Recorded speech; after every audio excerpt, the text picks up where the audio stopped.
Advice. The Center for Autism and Related Disorders advises working with a board-certified behavior analyst who has experience with autism before starting any intensive behavioral intervention. Any choices you make in determining your child's treatment are completely at your own discretion.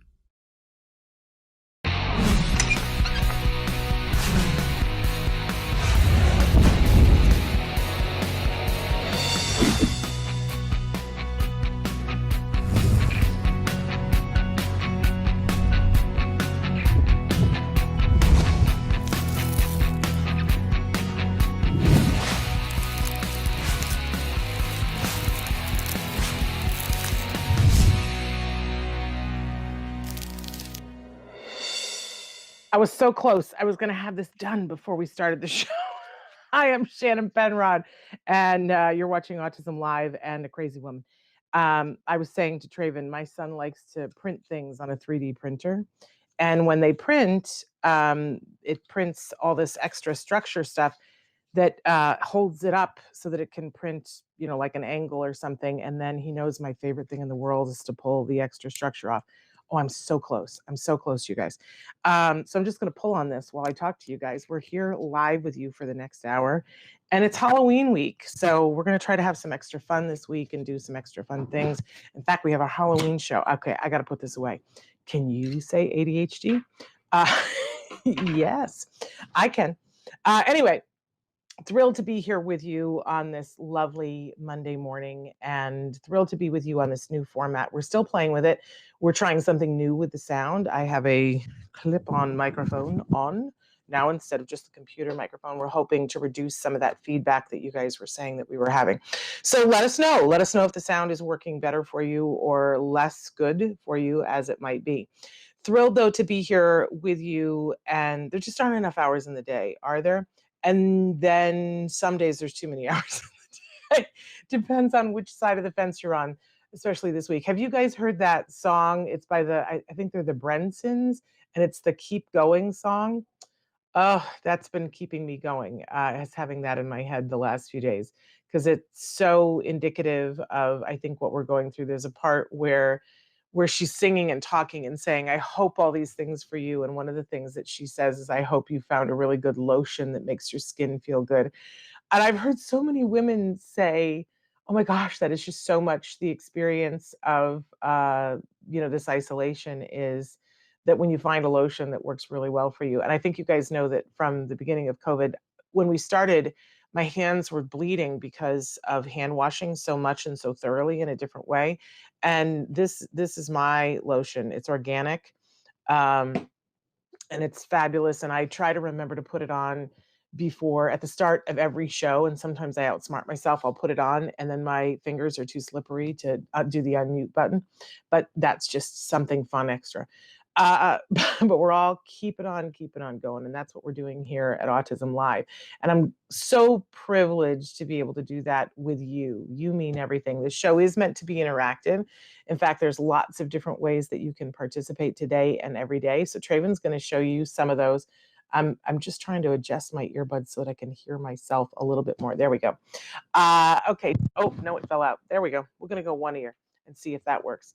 So if you look at the first column, it's all the places that we're live right now, including at the bottom, autism-live.com. That is our website. So you can see that we're live on YouTube, Periscope, Facebook, Twitter, and on our homepage, autism-live.com. The second column is that all the additional places that we then podcast to where we're a free download. So that's iTunes, Apple Podcasts, Spotify, iHeartRadio, Ghana, Amazon Music, which is new, Google Podcasts, Deezer, and we are on more sites than that, but those are the main ones. If we're not someplace that you want us to be, please, please, please let us know, and we will definitely check it out. I want the person who wrote in and said that you would like for us to be on Soundgarden. We're looking into it. So to see if that helps more people and makes us more available. But we also have a chat on our homepage, autism-live.com, and you can write in there. I will tell you that with the new format, it is a little bit more proficient if you're watching us. Proficient, is that the word I want? Is expeditious, I think is the word that I want, that it's faster if you write into us on YouTube, Facebook, Twitter, or Periscope, it pops up immediately in my screen right next to it so that I can see what you guys are writing. Whereas the autism-live.com is much better, much more proficient if you're writing into us when you're watching the show when it's not live. Does that make sense? Once the show is not live anymore, we used to go back through and comment on all the comments on Facebook and the ones that we could get to on YouTube. It's no longer possible, and I feel bad about that. But I'm just telling you guys, if you want us to reply to something and you're not watching live, please go to autism-live.com. It archives those, and I can look at them at any time of day and night. So that works better. All right, we're so excited to be here with you this morning. I do remind you that we have lots of experts that are here on the show, and I'm not one of them. I am a very proud mom of a young man who was diagnosed with autism at the age of 2.5 and who teaches me something every day. And I am 100% clear that there is no expertise on my part. Now, I always like to say to you that I've been a mom of a person on the spectrum for 15 years now. And I've been doing shows about autism in a journalistic way since, and I say that in quotation marks, in a fun journalistic way since, it's like, I guess we're at 13 years now. So I've interviewed a lot of people. I still look forward to interviewing a lot more. I feel like I'm informed. So I like to say to you that I have an informed opinion, but that doesn't make me an expert. And I want to make sure that we're clear about that. Also, I want to be clear about the fact that this show is intended for everyone who is on the spectrum and everyone who loves someone or a great many people on the autism spectrum. That's what this show is for. I know that we have many wonderful self advocates who will write into us, and I love the phrase "nothing about us without us." And we try, as this whole show is meant to be inclusive, and we try to feature people's stories as much as we can get people who are wanting to share their stories, right? But I also want to be clear that we do include the rest of the community, the people who love those individuals, because we feel like that's an important conversation too. And for us, that makes up the whole, the larger autism community, which I consider myself very much a part of. So that's who we're here talking to, individuals who are on the spectrum and everyone who loves them. And our mission here is to provide information and inspiration to that large group of people. And we try to get it done a little bit at a time, right?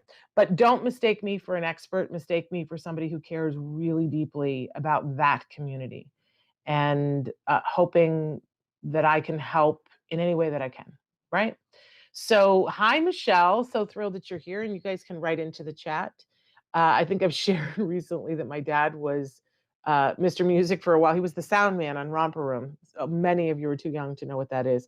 But there was a TV show, and there was a woman who would stand there and she would talk to the kids in the audience. And then she would say, "Mr. Music, please." And the sound man would put on a record. And then everybody would do whatever they were going to do to the record. It was like before Barney and before Daniel Tiger, right? And there was a part in the show every week where she would hold up this mirror that had the thing popped out, and she would say, "And I see Bobby, and I see Joanne." And I always feel like that when I say I see Janet. Janet has seen that show, and I see Michelle, right? I sort of love that. I grew up on Romper Room, so that makes me happy. I need to get one of those mirrors but it's blank, right? Just I see. I always wanted to do birthday shout outs for kids here. But we're at a time when, before COVID, most kids were at school. I guess a lot of people are at home now. If you want me to do a birthday shout out, just yell out to me and I will say happy birthday to anyone, your kiddos or otherwise. All right, enough of that. We have to get busy here because it's time for us to do what we fondly refer to as the jargon of the day. This is when we take on one word, one phrase, one acronym. We try to figure out what in the hey nani nani are the experts talking about. What does this term mean? And how can it help us? I'm giving a big shout out to Ian, who's not feeling well. Ian, I'm hoping that you get better and that you take care of yourself and that you got somebody to keep you warm and snuggy and make you something that will make you feel better. We're feeling for you. So back to the jargon, though. Today's term, it's one of my favorites. Not. I mean, I hate the term, but I love what it is. And I loved when I understood what it was. And I'm going to rattle some paper for a minute, the thing that I always tell our guests not to do, because I can't explain the three-term contingency without a piece of paper. Okay, now I have a ragged piece of paper. So let's go ahead and let's take a look at what our actual definition is. This is what we like to do the actual definition, make fun of it, then give you a working definition and see if we can't make heads or tails of it. That right? Because these things can help us. So let's take a look here.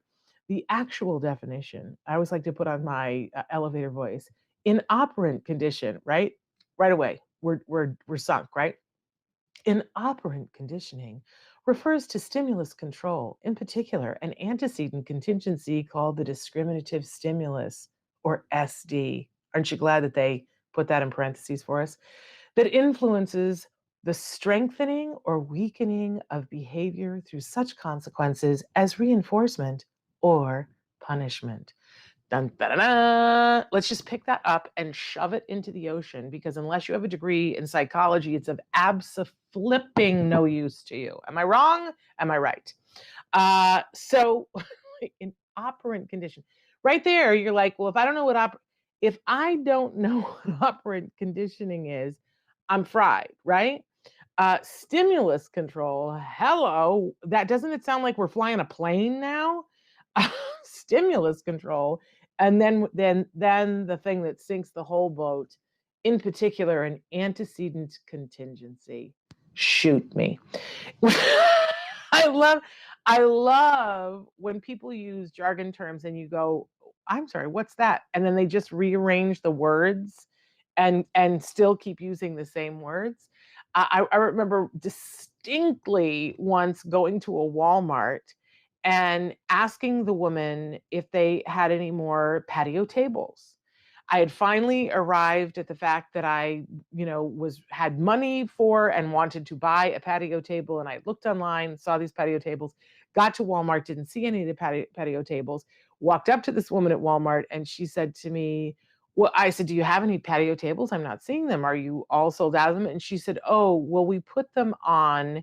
And then she said some phrase that was essentially, well, we put them on a fistback rollover 12.95, right? Something that was complete and total gibberish unless you have worked at Walmart for 10 years. And I'm making that phrase up. That's not what she actually said, but it was the equivalent of a fizback 95 rollover 12.95. And I said, okay, I don't know what that means. And she goes, oh, well, it's a fizback rollover 12.95. And I said, yes. No, I heard that part. I don't know what a fizback rollover 12.95 is. And she said, oh, well, it's when we do the fizback and we roll over to the 12.95. And I said, still getting all the same words, don't know what they mean. Can you use any other words to describe for me? Are you saying that they're in a different part of the store? Are you saying you've shipped them to another location?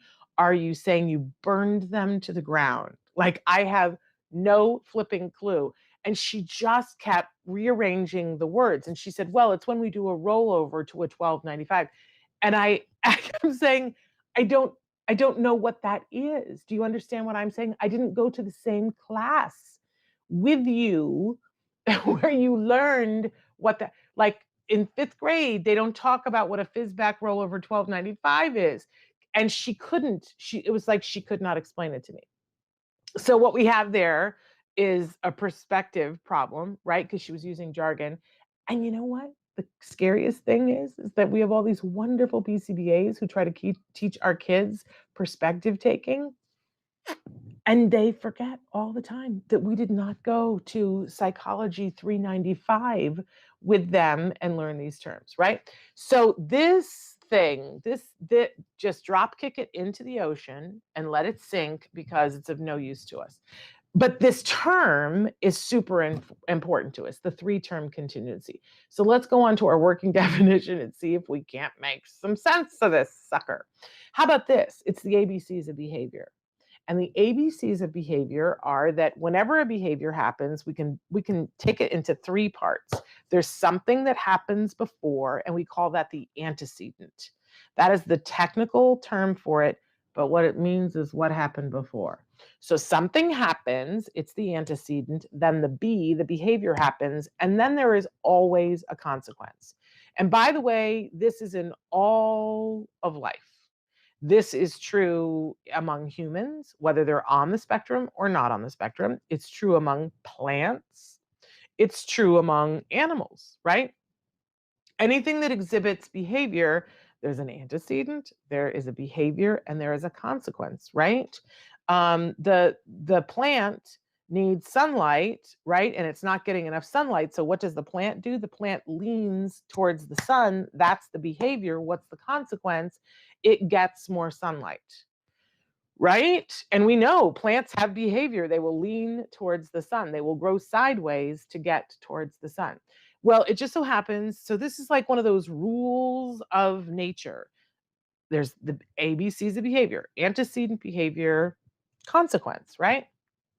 So what's great is this is also true of individuals who are on the autism spectrum.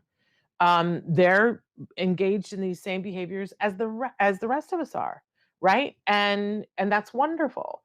That's something that we all have in common, and we all can change our behavior, not by saying, I'm going to change my behavior. How many of you have woken up on a Monday morning and said, I'm going to fill in the blank? I'm going to exercise more. I'm going to stop smoking. I'm going to eat less carbs. I'm going to, I'm going to write more. I'm going to, spend more time with this person, right? We have this desire for a behavior and a behavior change.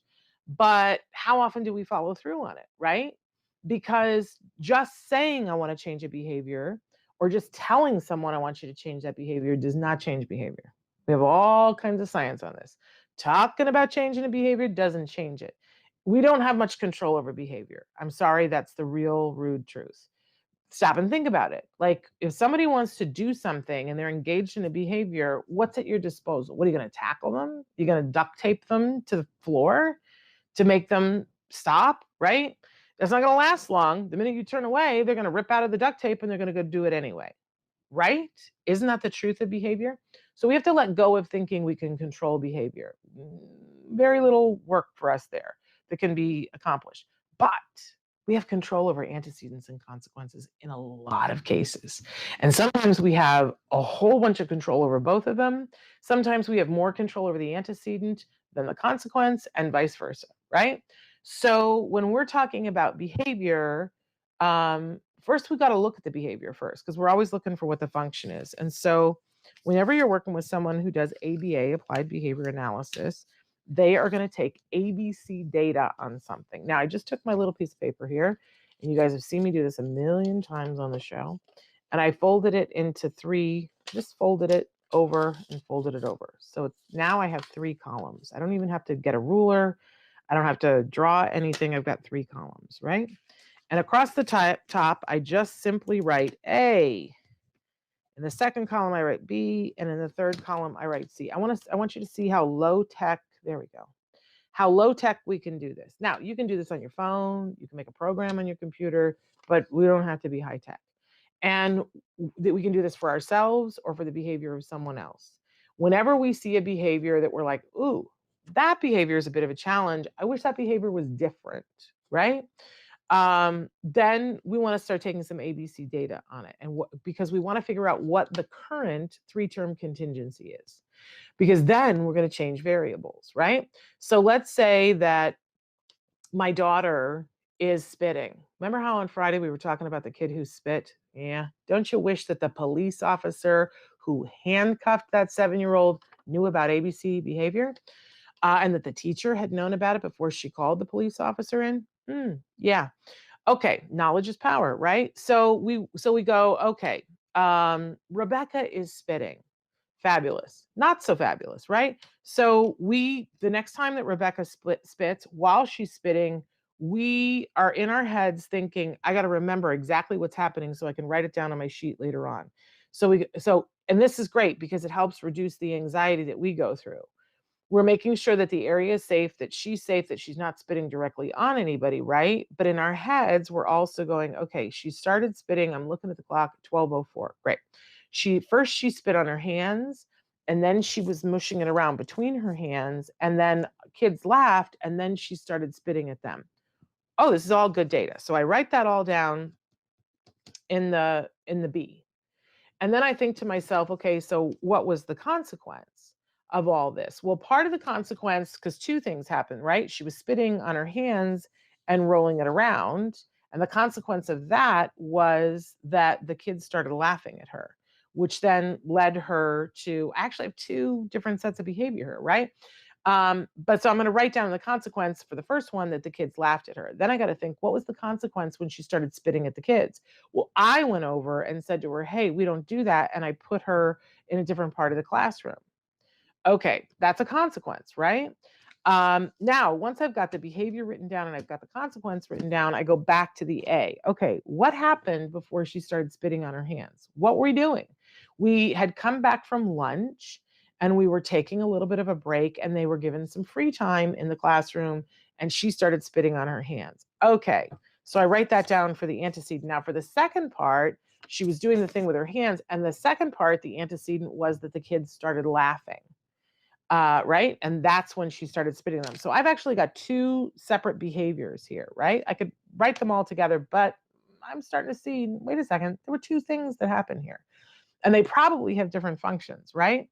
And now I'm going to draw a line underneath each behavior so that the next time it happens, I'm going to write the data again. And what happens is we start to see patterns that show up, because now I'm thinking to myself, wait a second, does Rebecca spit on her hands after every lunch period? Is it because she's bored and I'm giving them free time and maybe I need to give her more structured time? Or did she eat something at lunch and then go play and now she's got something stuck on her hands? Did I have her wash her hands before we took the free time? And if I'm a smart teacher, I might think to myself, you know what, tomorrow I'm going to play with the antecedent on that a little bit. I'm going to, during the free time, I might do one thing or I might do two things.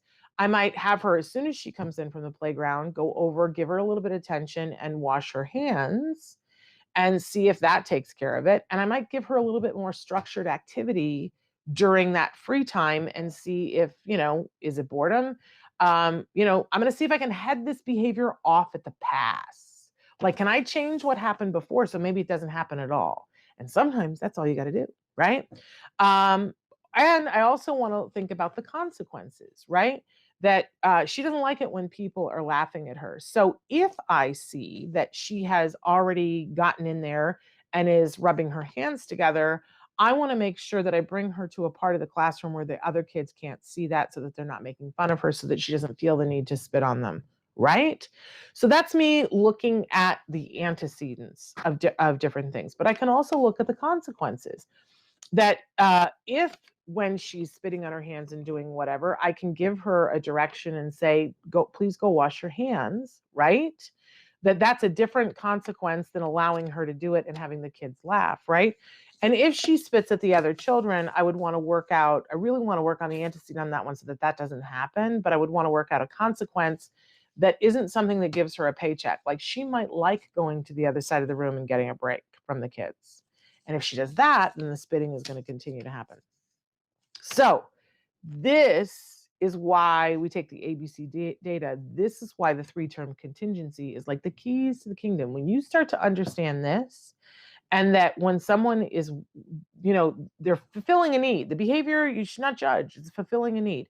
But what do we have control over? We have control over the antecedents and the consequences. And when we put better antecedents in and different consequences, and sometimes we just want to consequate the thing that we wanted to have happen. So, for instance, we could say the absence of the behavior, right? So we could say that every day that she doesn't spit on her hands or on the other kids, she gets a sticker. And if she goes 2 days in a row, she gets to go to the treasure box, right?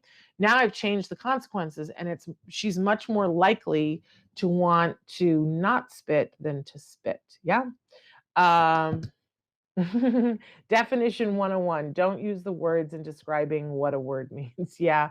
Well, we all are guilty of it, right? But it's so frustrating when that happens. Okay. Moving on, we always have a question of the day for you. And our question for you today, after the three-term contingency, now we all know what the three-term contingency is. What is our question? How will you celebrate Halloween? This was something that we talked about. We've been talking about a lot. Are you doing it in the community? Are you doing it in your home? Are you doing it in a pod? Are you letting it go and not participating this year? Are you doing a new tradition? What are you guys doing to celebrate Halloween? I know for us, we have a couple of things now that are going on. My son has a birthday party Halloween thing that he's doing. We're planning on also going to the Ed Asner Family Center Halloween party that's going to be on Zoom. I think they're doing classes too as part of it.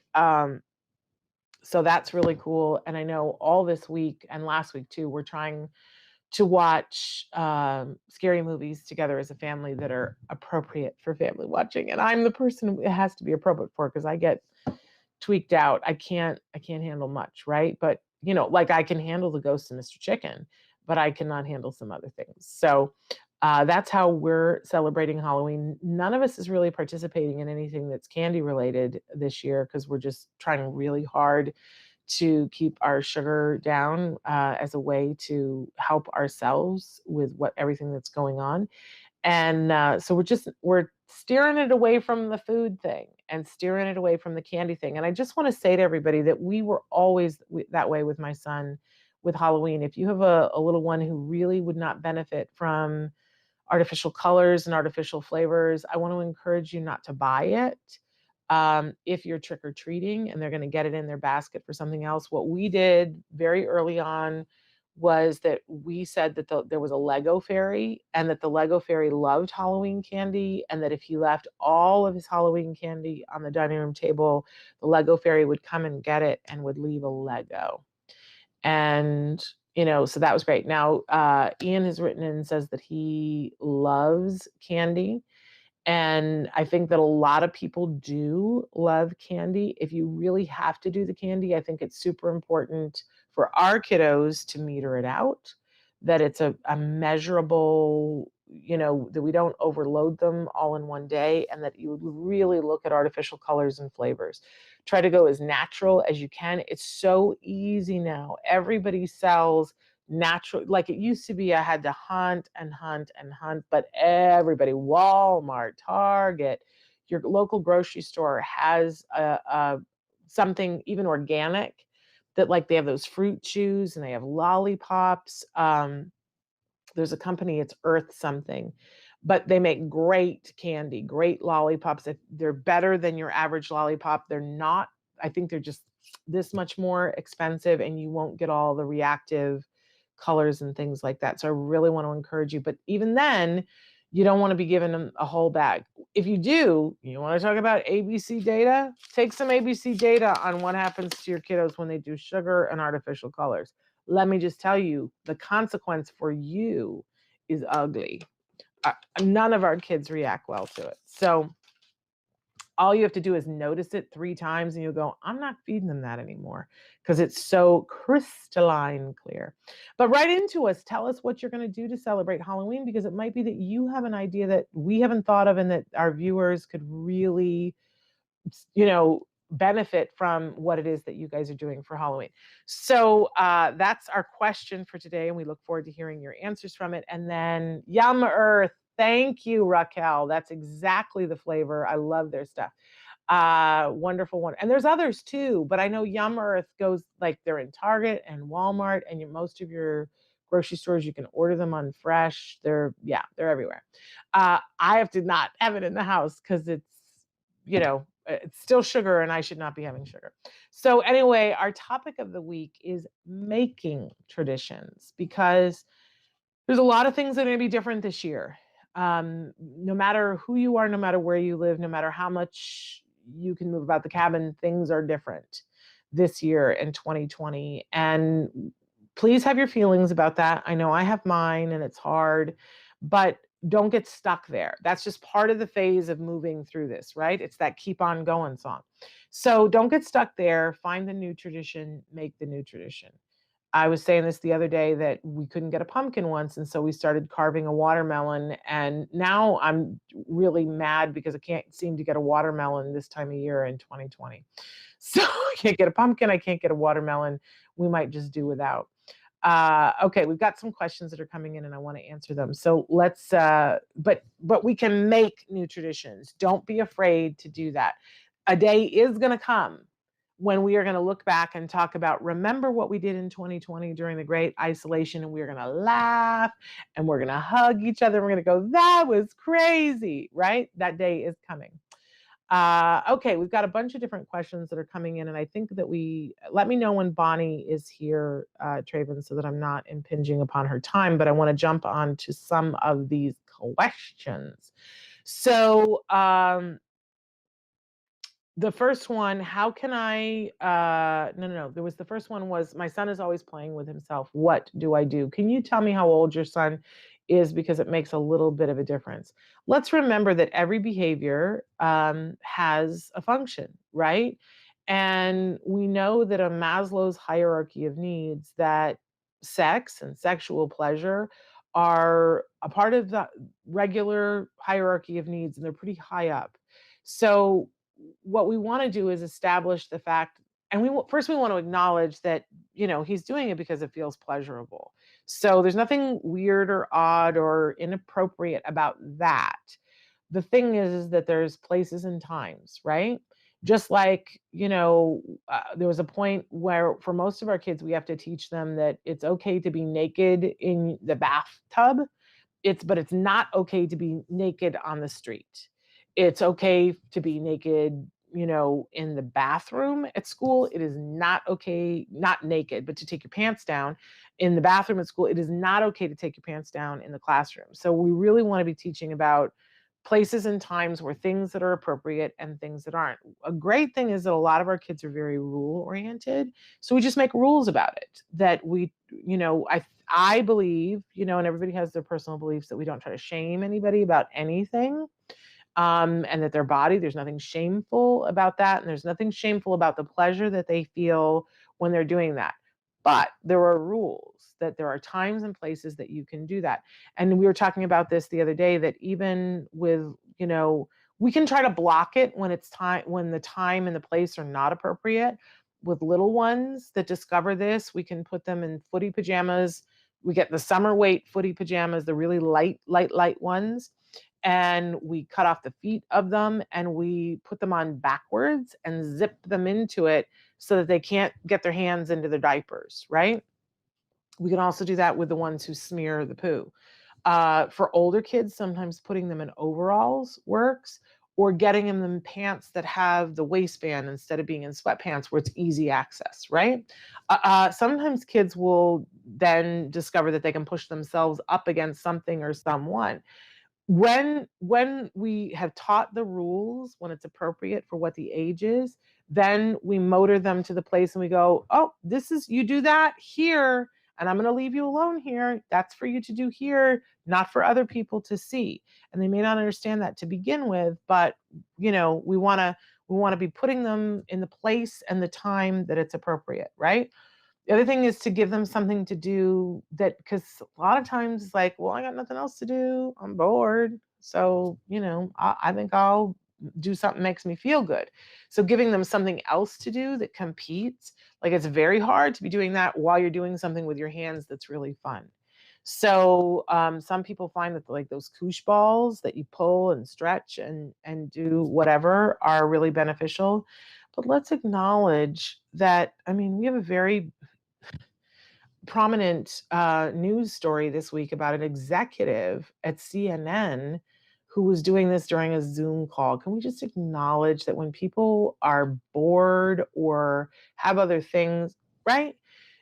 So it's not that your child is odd, weird, or whatever. We just need to be giving him something else to do and setting parameters and helping him to understand, like, just like this executive at CNN, there's a time and a place, and this is not it, right? That sounds really condescending, but I sort of want to take this guy to the side and go, what were you thinking? Come on, there's a time and a place, dude.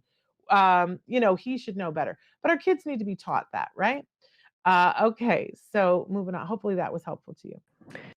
Good morning and welcome to Autism Live and to Ask Dr. Doreen. I'm Shannon Penrod and we're coming to you live from many different locations around the world. And there is Dr. Doreen Granpeesheh who is joining us live this morning, and we're thrilled to be here with her. Good morning, Dr. Granpeesheh. Good morning, and I apologize. I couldn't hear you. Okay, well, I just want to say to everybody, we keep we keep trying. There are all kinds of internet things that we're doing, but we're going to get them all solved. We're working on it. I'm going to take just a minute here at the top of the show to remind all of you that this show is meant to be interactive.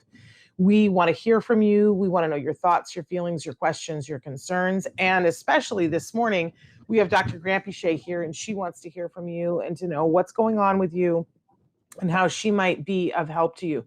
I'm going to give you the disclaimer now that there is no expert of any caliber. And believe me, Dr. Granpeesheh is of the highest caliber, but there is no expert who can give individual specific advice in this format. So when you're writing in, excuse me, you want to tell her as much as you can about the specific circumstances that are going on with you or someone you love. And she will give you resources and information about things having to do with that topic that will help you when you go back to your expert that's local. But let's take a second to talk about the different ways that you can connect and that you can have your question potentially answered here live on the air. So we are live right now on YouTube, Periscope, Twitter, and Facebook Live. We are also live on our homepage, autism-live.com. I see many of you that are writing in this morning and already saying good morning. We hope that you will take part and write in your questions or your concerns. This is our favorite part of the week, right? To get to be, excuse me, interactive with you is the dream, right? That's all that we want. That's the thing that's really reinforcing for all of us. And especially when I have the expert here who can answer your questions, it makes me super happy. So we're saying good morning to Heather, Amanda, Parker, Michelle, Kirsten, and we're going to get to some of your questions in just a second. But I want you to take a look at the second column here, because the first column is all the places that we are live and then we record, so that we're available recorded there as well. But the second column is where we podcast too. So you can see that there's iTunes, Apple Podcasts, Spotify, iHeartRadio, Ghana, Amazon Music, which is brand new. I hope you guys will check it out. Google Podcasts, and Deezer. Those are just some of the places that we podcast to. We are a free download on all of them. There is no cost ever to the viewer in the formats that we are on. In fact, that's sort of our litmus test for whether, I just lost an earbud. There we go. It's that kind of a day, folks. It's that kind of a day. In any case, we hope that you will not only tune in and find your answers and find more questions, because I think that's a large part of the journey, but we also hope that you will share, that you will tell other friends and family, anybody that you think can benefit from this, that you will like us, that you will subscribe to our different channels wherever you watch, that you'll give us a review on iTunes if you download us on iTunes. We love to hear from you, and we love it when you guys share us with other families. That's literally how people find us, is through people like you.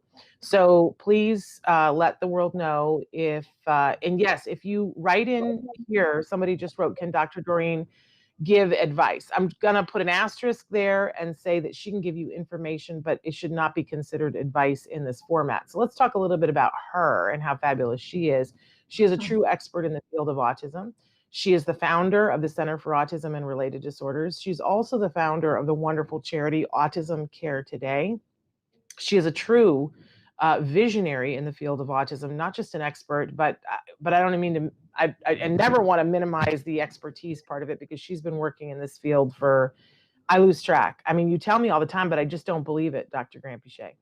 But you've been working for how long? 42 years. I started in 1978, Shannon. You don't even look 42. This is why I have a problem with it. My brain rejects it and goes, no, that can't be. Okay. But I do want to point out that she has been working in this field for a really long time and in a lot of different capacities with a lot of different people.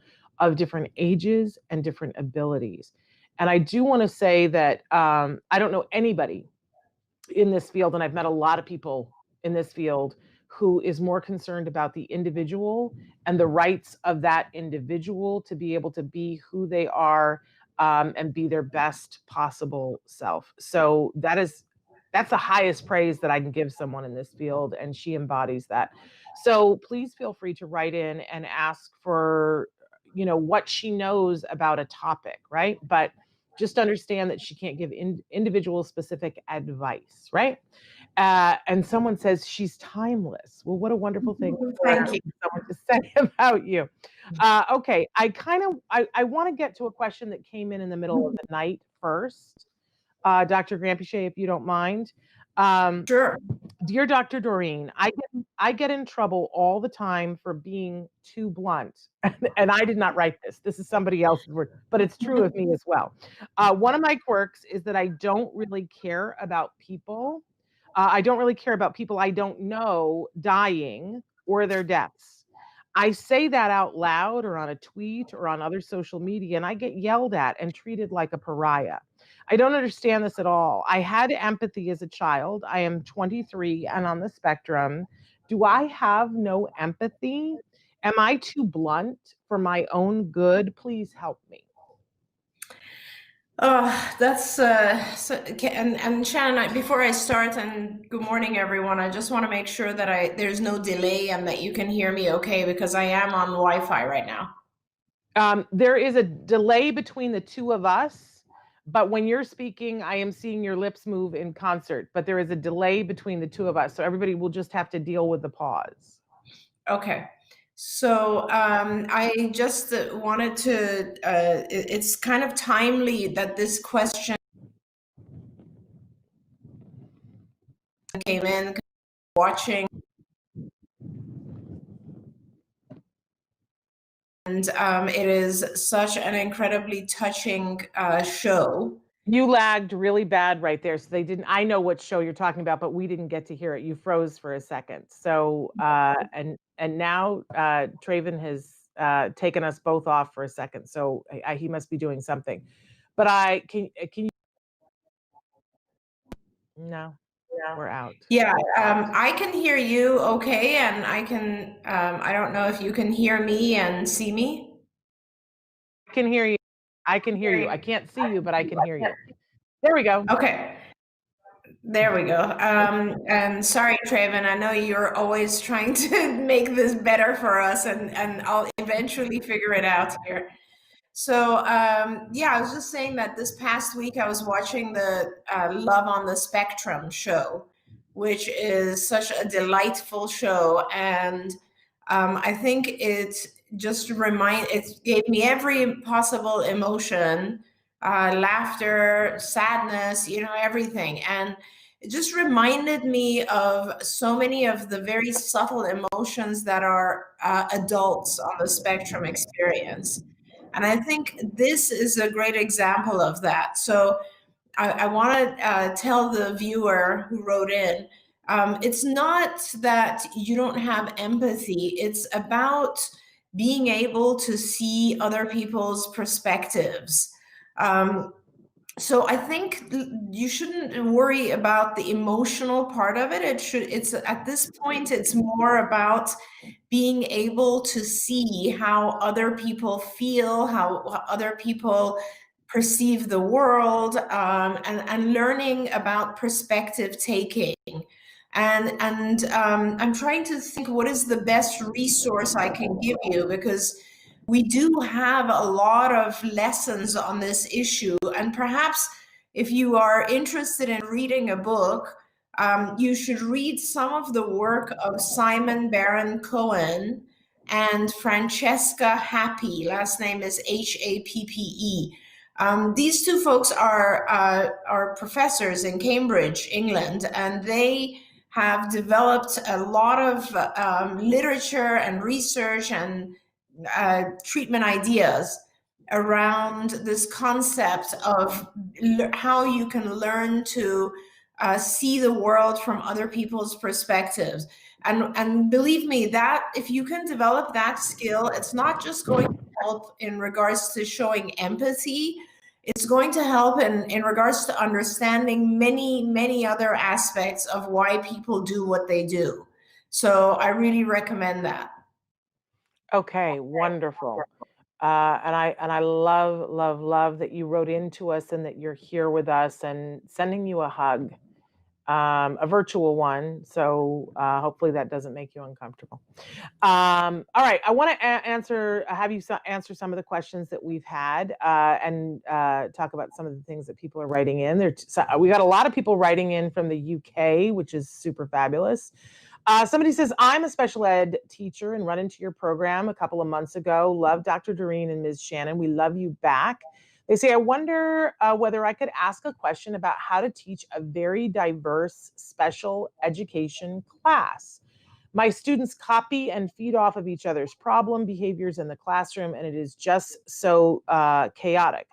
I also find design learning goals very challenging. High-level students often find content too easy and look bored, while lower-level students find content hard and engage in escape behaviors. I was adding maintained, it wasn't there. So first of all, we love when teachers write in, don't we? I mean, teachers Yes. are the answer to most problems. Yes, and I love this in particular, who is so right on. Like, you are just touching on some of the most important aspects of a good classroom. So welcome and thanks for joining us. I guess the first part of your question is the harder part, which has to do with kind of how do you manage children who are diverse. They have all different issues, and I'm guessing you have at least 20 of them in your classroom. And it is very, very difficult when some of the children start doing things that are not appropriate and the other children start imitating and so on. So the second part of your question might actually be the answer also for the first part. So let me start with that, because I think children tend to run havoc and be chaotic and do a lot of different things in the classroom when the material they're learning is not the appropriate level. So either it's too easy or it's too hard. If it's too hard, they basically give up and just find other ways to engage. And if it's too easy, they just get bored and around and start trying to find things that will entertain them. So I really think it has more to do with, like, the best thing you can do other than ask for additional help from the school. Obviously, if the school could give you a couple of aides in your classroom, that would be very helpful. But if that's not possible, then I really think that what you could do is try to produce material that is more engaging and more appropriate to the functioning level of each of your students. And that resource I can give you. So that is skills. And if you go to the website skillsforautism.com, you will find a heaven of lessons.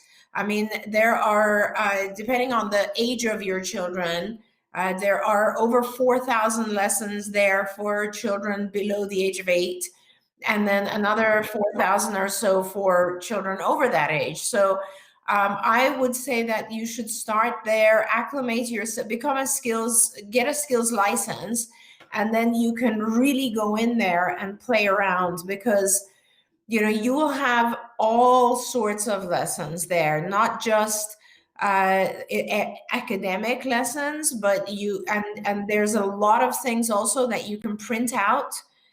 There's worksheets that you can print out.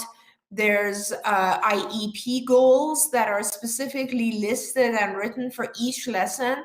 But then there's also lessons that focus on non-academic things, things like social behavior, language, cognitive behavior, executive functions, depending on what you are able to and allowed to work on in your classroom.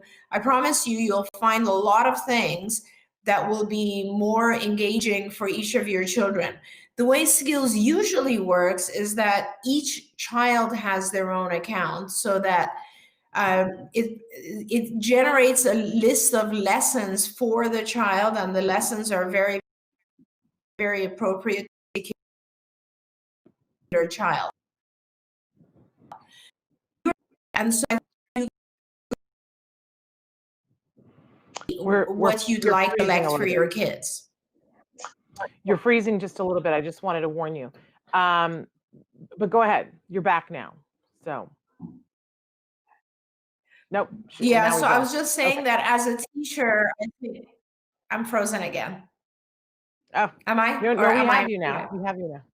We see you now. Yeah, okay, I was just saying that as a teacher, once you get on skills, I'm sure you'll find a lot of different ways to select lessons and do all the wonderful things that you need for your kids. So, and if you get lesson plans that are more appropriate for each child, then I think that that will help also with keeping the kids from imitating bad behaviors.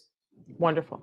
Now we've had another special education teacher write in from India with some very specific questions. But before I get into that, because we brought up skills, I want to give the weekly report of what they've sent, of what they're offering. Because every week in COVID, they have been offering free trainings to parents and to educators, which I think is really remarkable. So this week they have said for our ABA parents and guardians, we would like to offer free IBT, parent e-learning course, Parent Starting to Teach.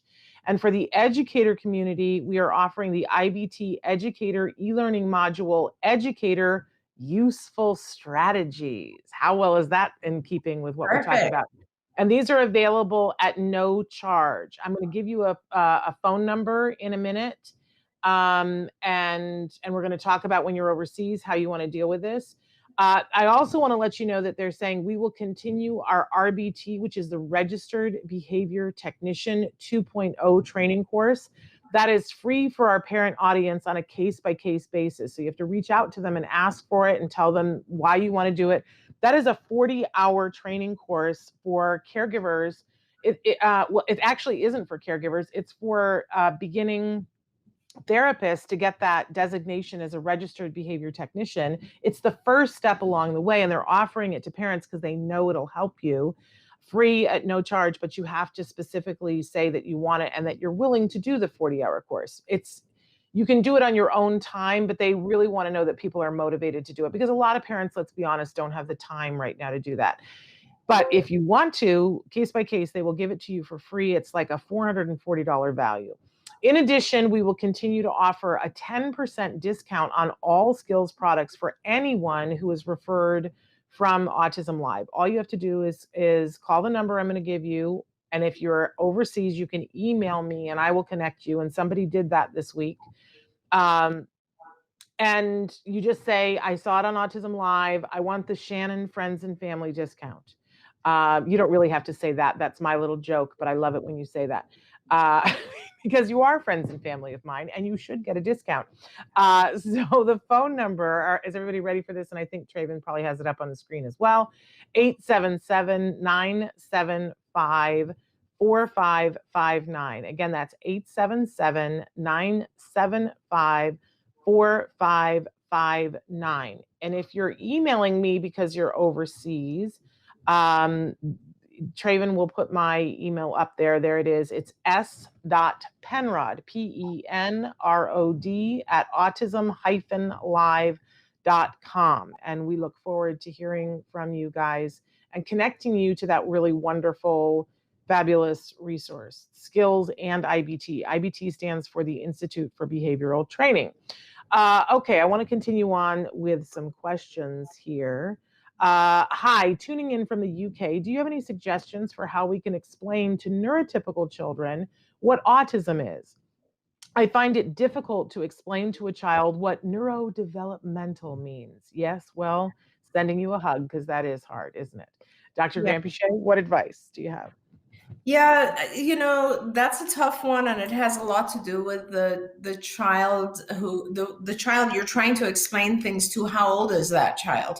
Because really, I'm not a big supporter of labels or like names. It doesn't really matter to me. And I think for young children, it just is a matter of them understanding that autism is a different way of processing information in the world. That's kind of how I like to explain it, because I think that our kids on the spectrum receive information from the world differently. They have sometimes, I don't want to say difficulty, because it is just difference in how they receive visual information and how they receive auditory information is just different. They hear things that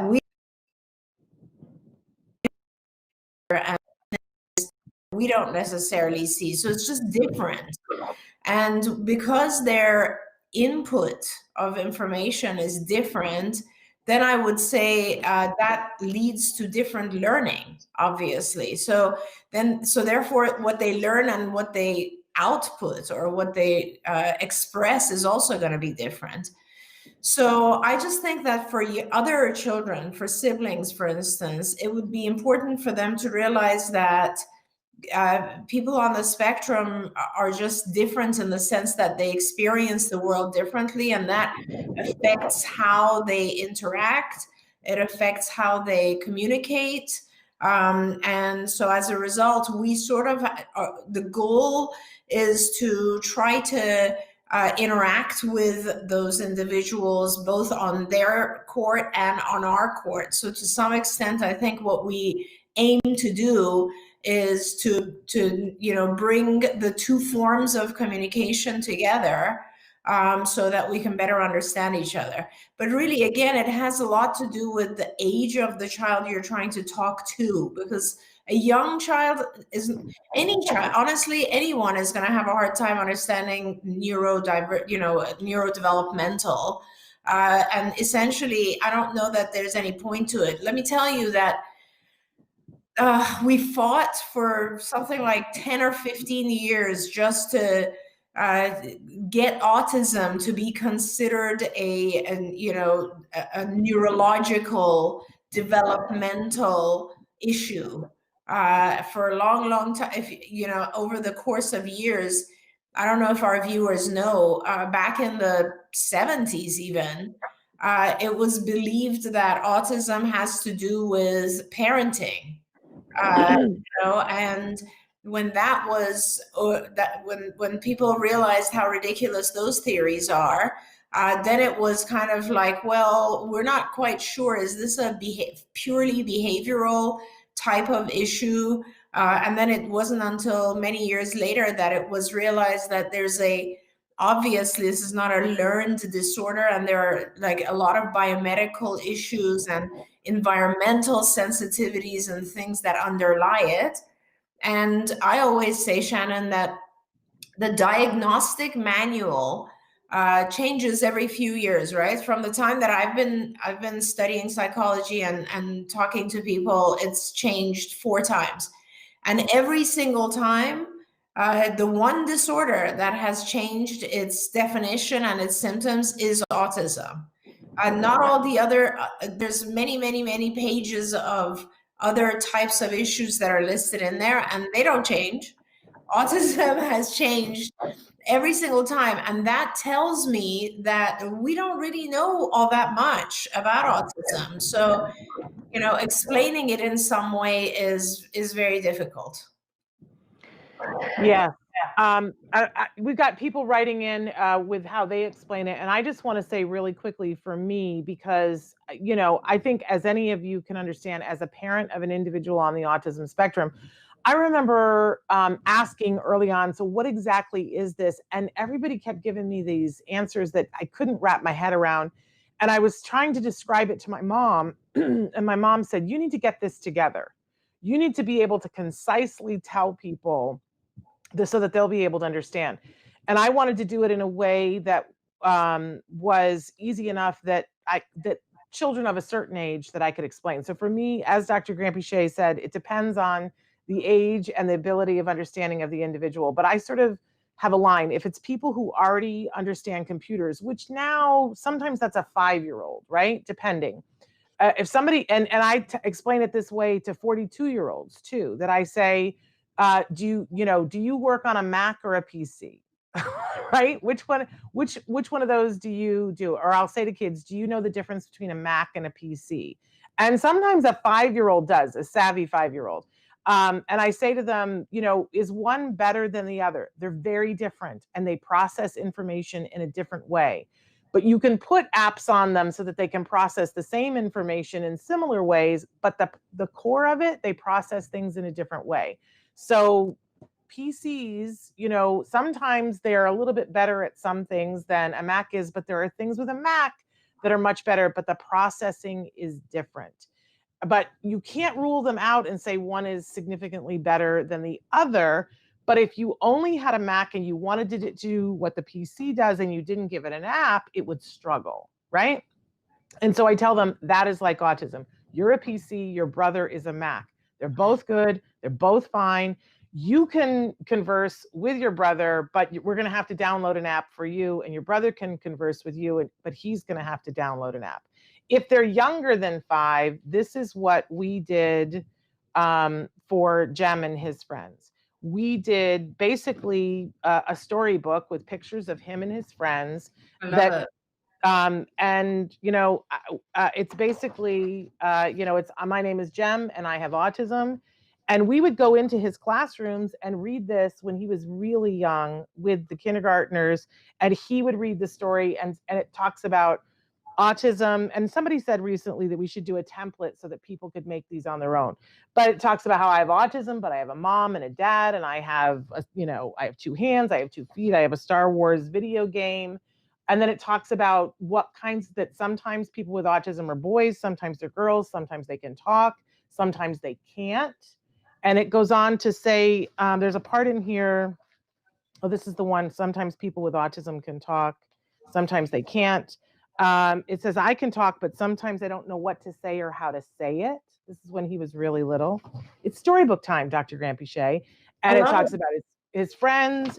And but there's my favorite part of this book is when he explains, he says, sometimes new friends think I'm weird, sometimes make fun of me because I'm different, but I like being different. He talks about eye contact and how sometimes it's hard for him. And he and I wrote this together when he was 5. But anyway, there's a part in here where he describes stimming. He says, sometimes people with autism do things that seem strange to other people, like hum or make noises or do something funny with their hands. Sometimes it just feels good to do it, like when some people tap their toe to music. And it was our way of normalizing it for him and for his friends. And I can tell you my favorite story is that we read this in his kindergarten class, and the teacher told me the next day that one of the girls came up to her in class and said, I wish I had autism. It's clearly the cool thing to have. And I thought, well, now we've done something. Because then that group of kids went all through school with him, and they were just like, oh, that's just Jem, and he's fabulous. And, he just sees things a little bit differently than us, but they didn't value him differently, which was wonderful. But I love that one of our viewers here said that I explain it like this, because they identify as being on the spectrum. Our hearing is like dogs' hearing. We hear things that normal people can't. And that they like on the cartoon Arthur, Arthur had a really good explanation. And if you have little kids, you might want to show that episode of Arthur. I also like how Julia explains it and how Sesame Street has explained it. There are lots of good resources out there. Anyway, sorry, I didn't mean to turn it into storybook time, but that really helped us, is to have that.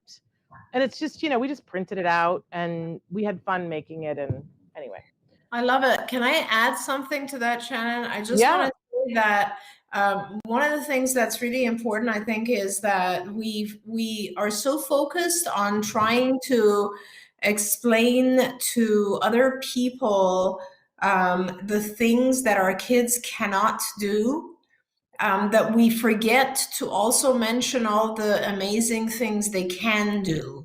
And sometimes that is super important. It's like, and if you don't know what those things are, try to discover those things, because a lot of our kids have really amazing talents that only appear a little bit later when we investigate. Our kids tend to have very amazing artistic talents, musical talents. Their memories are often amazing. So I would really recommend that you look at all of those things. And then also, I love the book idea, but if you make a book like that, put some of that in there too, because I think it's super important for younger kids to kind of see that, oh, well, maybe this person has a hard time talking, but they can do these cool things. Yeah, absolutely. And I think it's important because we always want to be building self-esteem. And I think it's incumbent upon us that I love Sesame Street. And I said this because we had the actress on who does the puppetry for Julia. We had her on the show, and she's a parent of an individual with autism, which I think is great synergy. She gets it. And I said, what's super cool about this is that Sesame Street is normalizing autism and some of the traits that come with autism that neurotypical people have always looked at as been like, oh, well, that's not okay. But Sesame Street is normalizing it. And those people in 30 years are going to be the people hiring people for jobs. And what a difference that will make when they're like, oh, well, okay, this person doesn't make as much eye contact. I'm not putting that through a filter of they must not be respectful or they must not be confident. Because that is unfortunately what a lot of HR people think, right? And we need to negate and wipe that out. As well as giving individuals on the spectrum skills and choices, but changing the hearts and minds of people's presumptions of behavior. I think Sesame Street is doing a killer job of that. Okay, I want to get to, by the way, somebody wrote in yesterday and said, how do I speak to the attorney that we had on? That's Bonnie Yates. And if you just write in to us, we'll forward your email to Bonnie Yates. You can send it directly to me. Okay, I'm torn between questions that came in last night and questions that are coming in right now. I think I'm going to go with the immediacy of the person right now who is from India, special education teacher. I said we would get to this.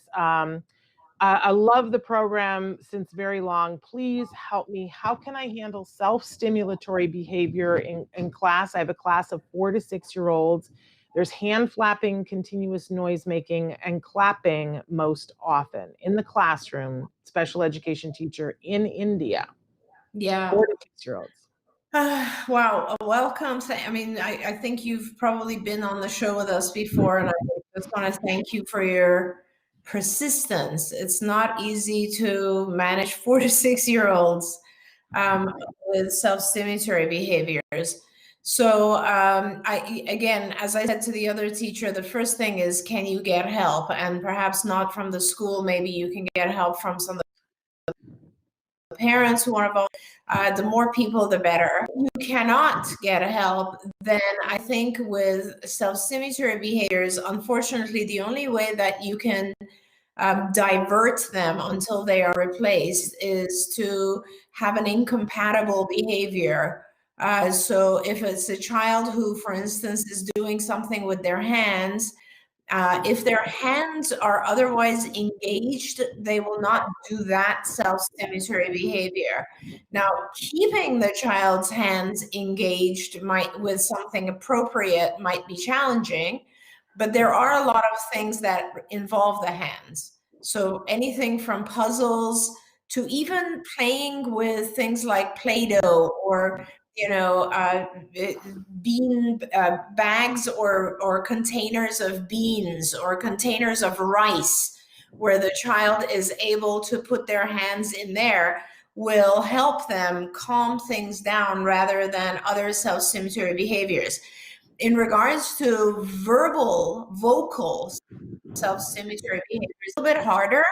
So one of the things that you can try is using headphones on those children and playing music or other types of engaging incoming information on headphones, because sometimes if you are able to get a child engaged in headphones in music, their self-stimulatory behavior tends to go down.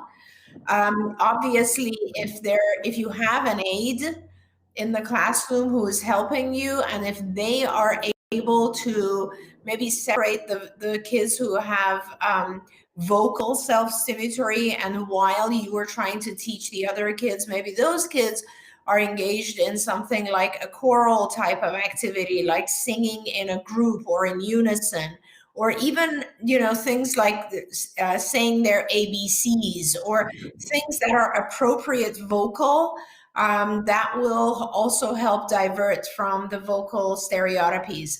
It's super hard, and these kids are like 4 to 6 years old. Usually I would say you need a lot of behavior. Let me tell you, even when you have We've lost your audio, Dr. Grant Pichet. And I think you were saying that you need a lot of assistance in the classroom, that 4 to 6, is that what you were, can you hear me? Okay, were you saying that yeah, I can hear you. 1-to-1? Okay, I can Yeah, hear I you also again now. hear a Yeah. lot of background. Yeah, but I also hear a lot of background noise. So I'm not sure if that's maybe cutting me off, but sorry about that. No, I don't know what is causing that. I just want to, we don't talk enough on the show about Camp Discovery. And I don't know if they have access to even one iPad in their school, but I know that we had a preschool teacher in Puerto Rico who was writing to us a couple of years ago about how having Camp Discovery in his classroom on a single iPad changed the dynamic of the classroom. And Right. then he lobbied to get additional iPads for each one of the children. And he said that it literally was dizzying how fast the kids were learning, how absorbed they were in Camp Discovery, and how much more productive his classroom became, because not only did kids want to be on the iPad and they were learning on the iPad, but they were working to get the iPad.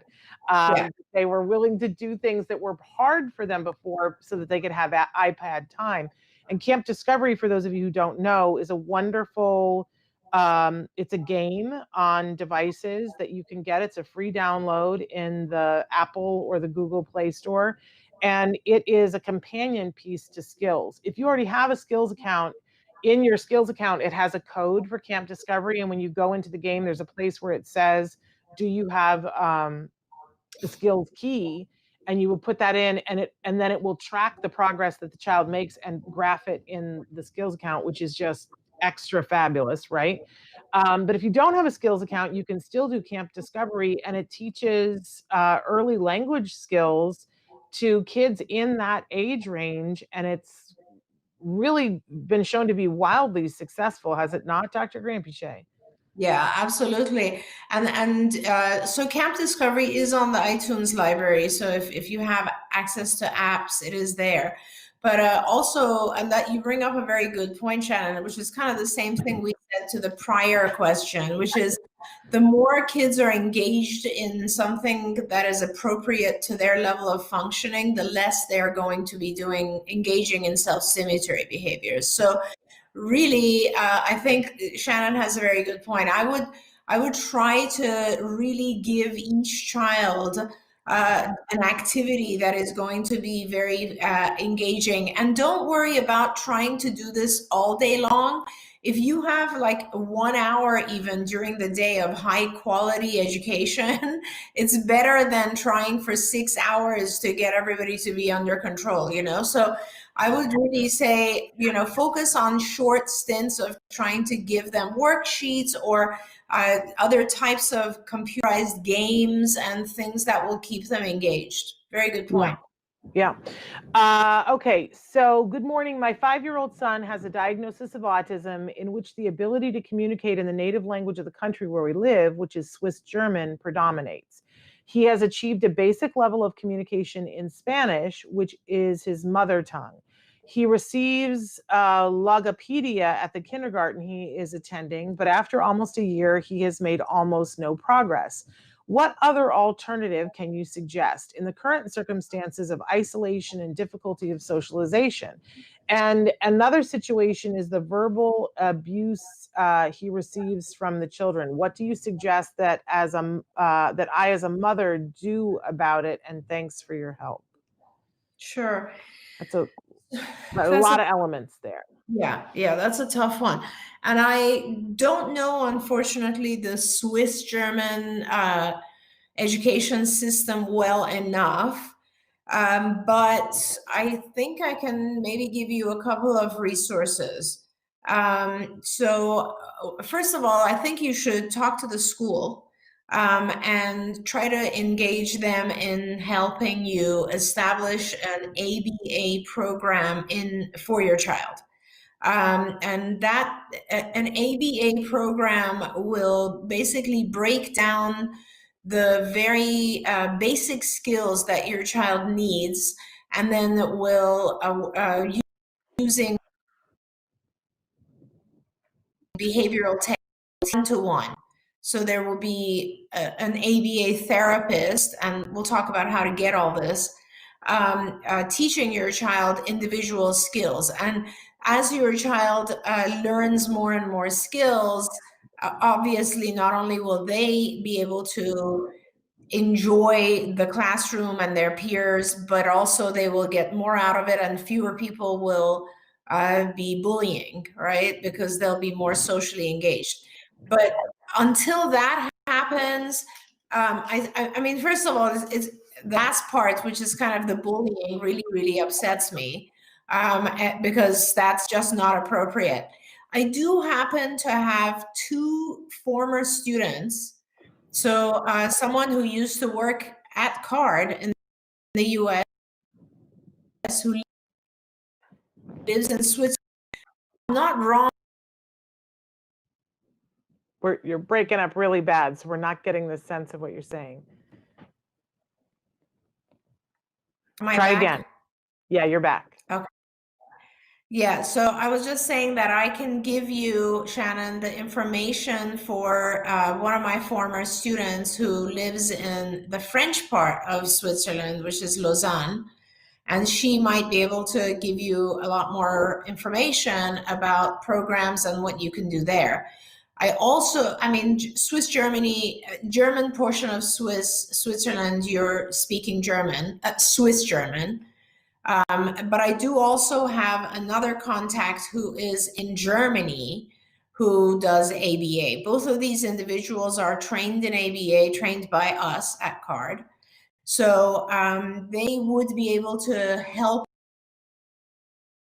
you maybe. But I also want to make sure you know of the resources we have handed out, Shannon. And if you don't mind, since your connection is better than mine, maybe giving out the information on IBT and skills again, because I think both of those might be helpful to this individual. Absolutely. I just had to unmute myself. Absolutely. I can give you that information again. Hang on one second and I will get to it. I had shrunk it. I just don't know where I put it. So just to make sure you guys know, IBT is the Institute for Behavioral Training. And it is, you can get there by going to www.ibehavioraltraining.com. That is on your screen right now. But I also read to you guys every week. There is an email that we get from them with free things that they offer. If you would like to explore some of the free things that are available to you, and of course, Traven, you can put the number up for us on the screen there, and then I will read it because I can't find the email. So all you need to do is call 877-975-4559. They will be able to help you. Now, when you're trying to connect with them internationally, and that calling that number may not be the best thing for you, really all you have to do is write to me at s.penrod@autism-live.com. And Traven will also put that up on the screen. There it is, s.penrod@autism-live.com. And I am happy to connect you to the skills and IBT people. Skills is the curriculum, which is amazing. It has so many things in skills. I'm its biggest fan. Let me just be very clear about that, because pretty much it's like a toolkit You don't want to try to use all the tools in one day, right? If I gave you a toolkit, you would not feel like, well, I need to use all of them. No, you would use the tool you need on the day that you need it, right?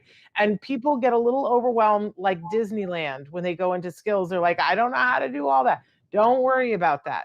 What do you need today? Do you need to know where your child is today? Then you take the assessment.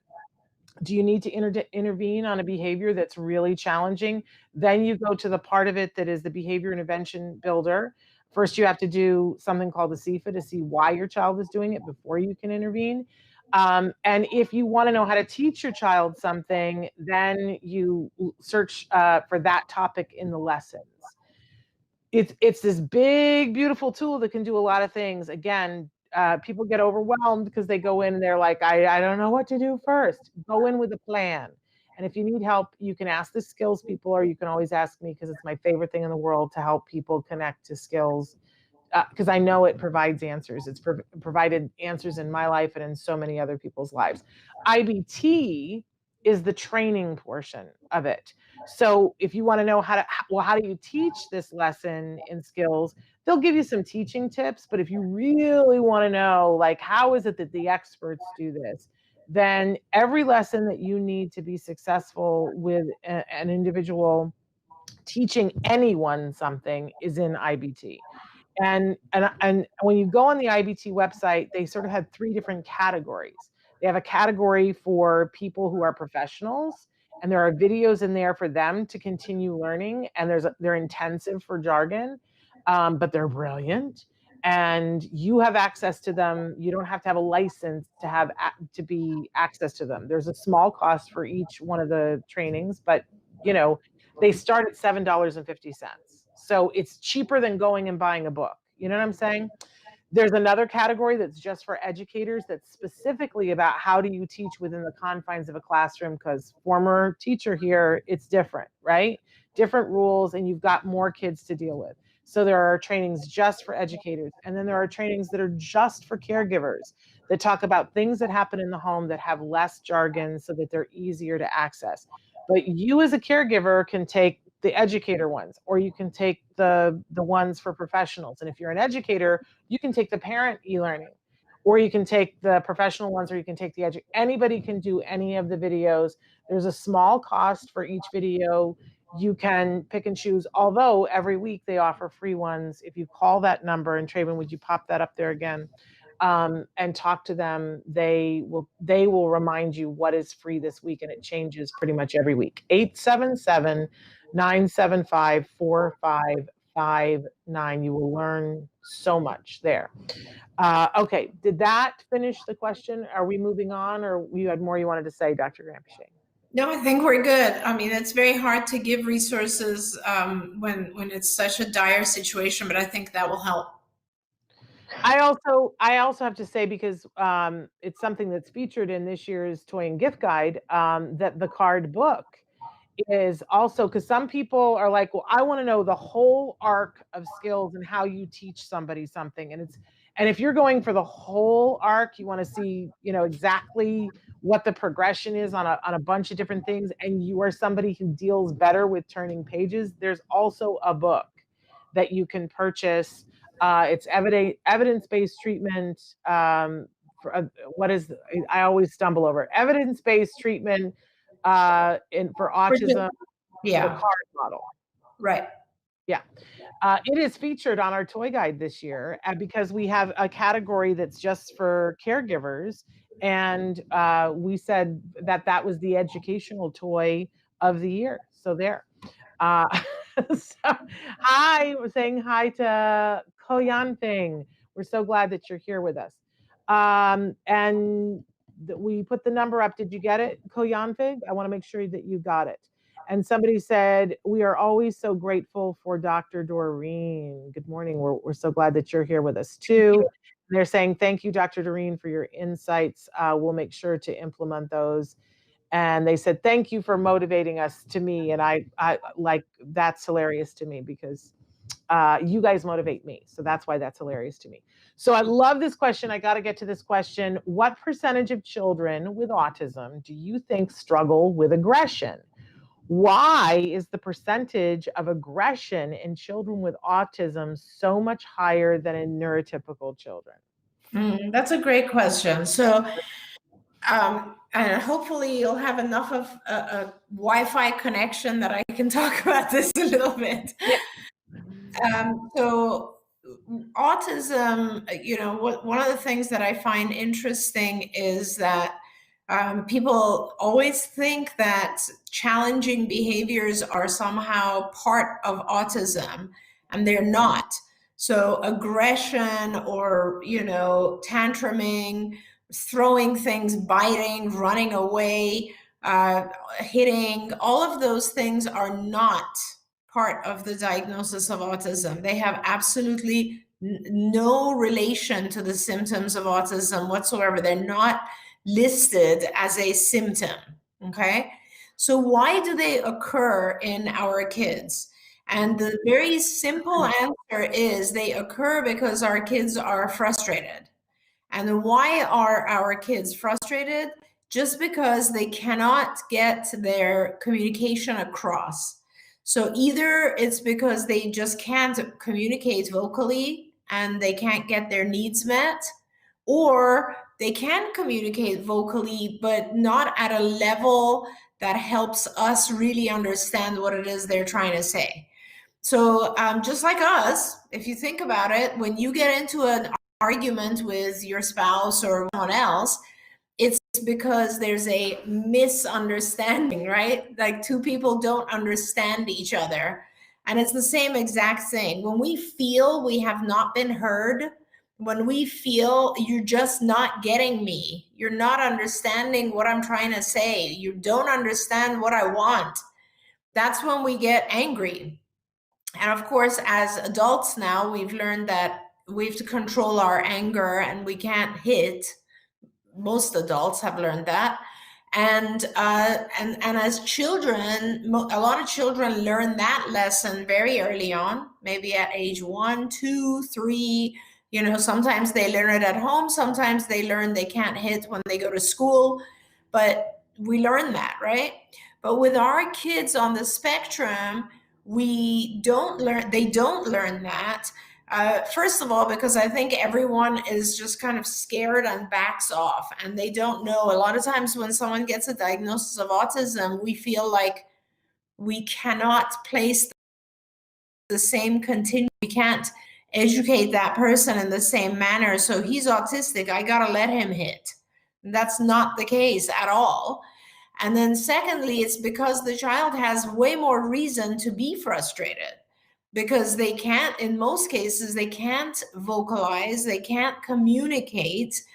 And to top it off, I think they also get frustrated because the sensory input from the world for them is a little bit more disagreeable than it is for us. So for a lot of kids, sounds bother them, lights bother them. So, and a lot of our kids don't sleep. I mean, and so there's all these irritants, let's call them, or things that are frustrating and irritating. And as a result, I think a lot of our kids become aggressive. They learn to communicate through aggression. Now, why does that stay? And that's a really good kind of ABA lesson. When a child wants something and they hit and they grab the item, if it's a typically developing child, normally what we do as parents is we'll say, that's not okay, and give that back. And they take the object back, give it to the other child or whatever it is, right? So the child who just hit learns that is not an effective way to communicate. With kids on the spectrum, when they hit and they pull something from another child, we don't really reprimand. Often we'll be like, oh, it's okay, just give it to him. He can't communicate, just let him have it. And so the child on the spectrum learns that communicating with aggression is effective. And so once they've learned that communication through aggression or through tantruming or through any of those things is effective, it remains as an effective way to communicate until we teach them it isn't effective. And that is the whole key to ABA in the beginning. That's why it's not that hard to get rid of those challenging behaviors, because we teach kids it is not okay to hit or tantrum or do any of those challenging behaviors. Instead, it is to have words, to use icons, but communicate in a more appropriate way.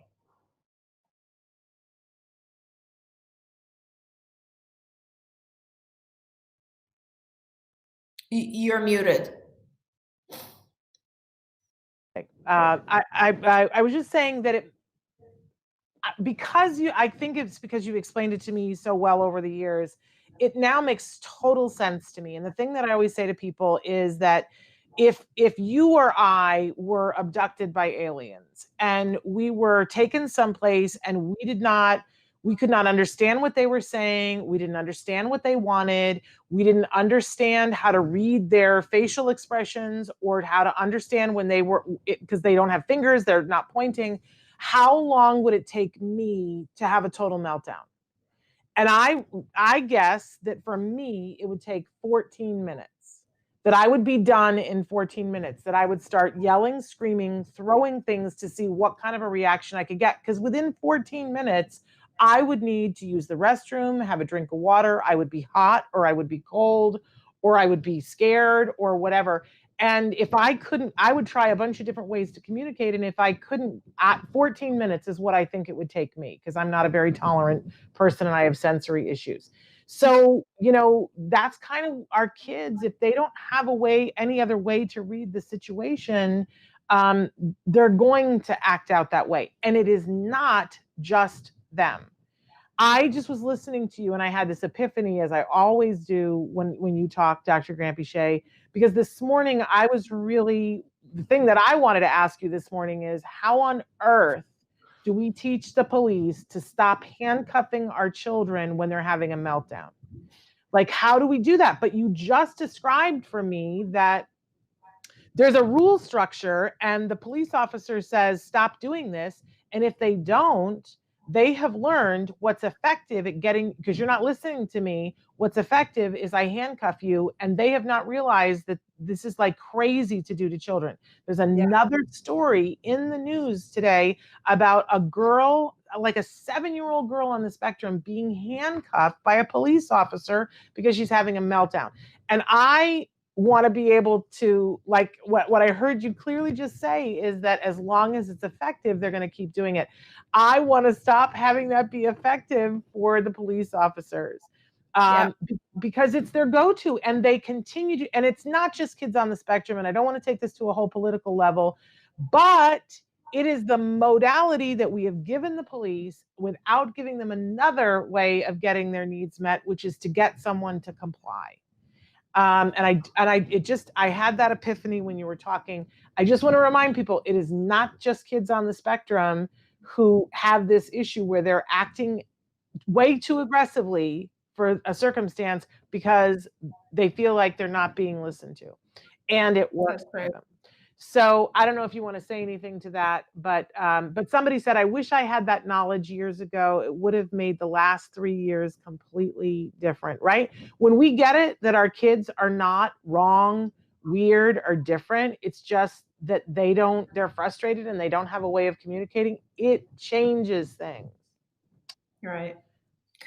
No, you're absolutely right. And unfortunately, I see that we're out of time. Yeah. Hello to the person from Morocco. Yeah. It's nice to have people also from different parts of the world join us today.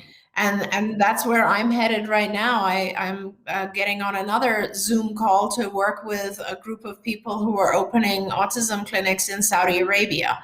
So, which I'm very excited to be able to help them do that. Please give my love to that family. You know that I have met them and love them. So please give them my love. Thank you so much, Dr. Grampiche, for giving us all so much information and so much help and hope. We so appreciate you. And I hope you have a great call. Bye-bye. I just want to remind everybody that tomorrow we're here with Coach Elaine Hall from the Miracle Project. They've got a new video out that is really beautiful, and we can't wait to share that and information about what they're up to over at the Miracle Project, which is mostly online right now. So even if you're not in the Los Angeles area, you're going to want to check them out. Then on Friday, it's the Halloween show on Friday. And if you've been watching over the years, you know that Nancy Alspaugh Jackson joins me on Fridays for Let's Talk Autism with Shannon and Nancy. And Nancy loves costumes and I love accents. That's where I'm always at, is I'm always the accent girl. My costume is usually a hot mess, but I have a good time. So we've got something planned for you tomorrow. I think it's super fun. I'm waiting to see how it works out. That's not tomorrow, on Friday. So please join us on Friday. And we're also going to be joined, I believe, I've been told, by Matt Asner and Nava Paskowitz Asner to talk about the very special Halloween party that's happening at the Ed Asner Family Center, which all of you could be at with your kiddos. So, because it's virtual. So make sure that you tune in tomorrow and on Friday. Special programming note, I want to let you guys know that we have a week from tomorrow, which is November 5th. I know, like, how did we even get to this point in the year? We are doing a special town hall later in the day. It will be at 4 p.m. Pacific time, so that's 7 p.m. Eastern time. And I don't know around the world, you'll have to do the math for me, but we're doing a town hall about conservatorship for individuals on the autism spectrum. When and why and how, and does it have to be, I know a lot of people look at it as taking away somebody's rights. Does it have to be that, or is there a way that it can be of support and not take away someone's rights? Does it have to be all or nothing? I know a lot of families want to be able to continue helping their child medically and to be informed about medical things, but they don't want to take away other rights for their adult child. So we have a special family law attorney who's going to be helping us out. It is a free webinar. You're going to start to see the way that you can register for it, but it's a week from tomorrow. All right. Much love to all of you. We'll be back tomorrow. Until then, give your kiddos a hug from me and one for you too. Bye-bye for now. Good morning and welcome to Autism Live. I'm Shannon Penrod and we're coming to you live from a room in my house and from other places around Southern California.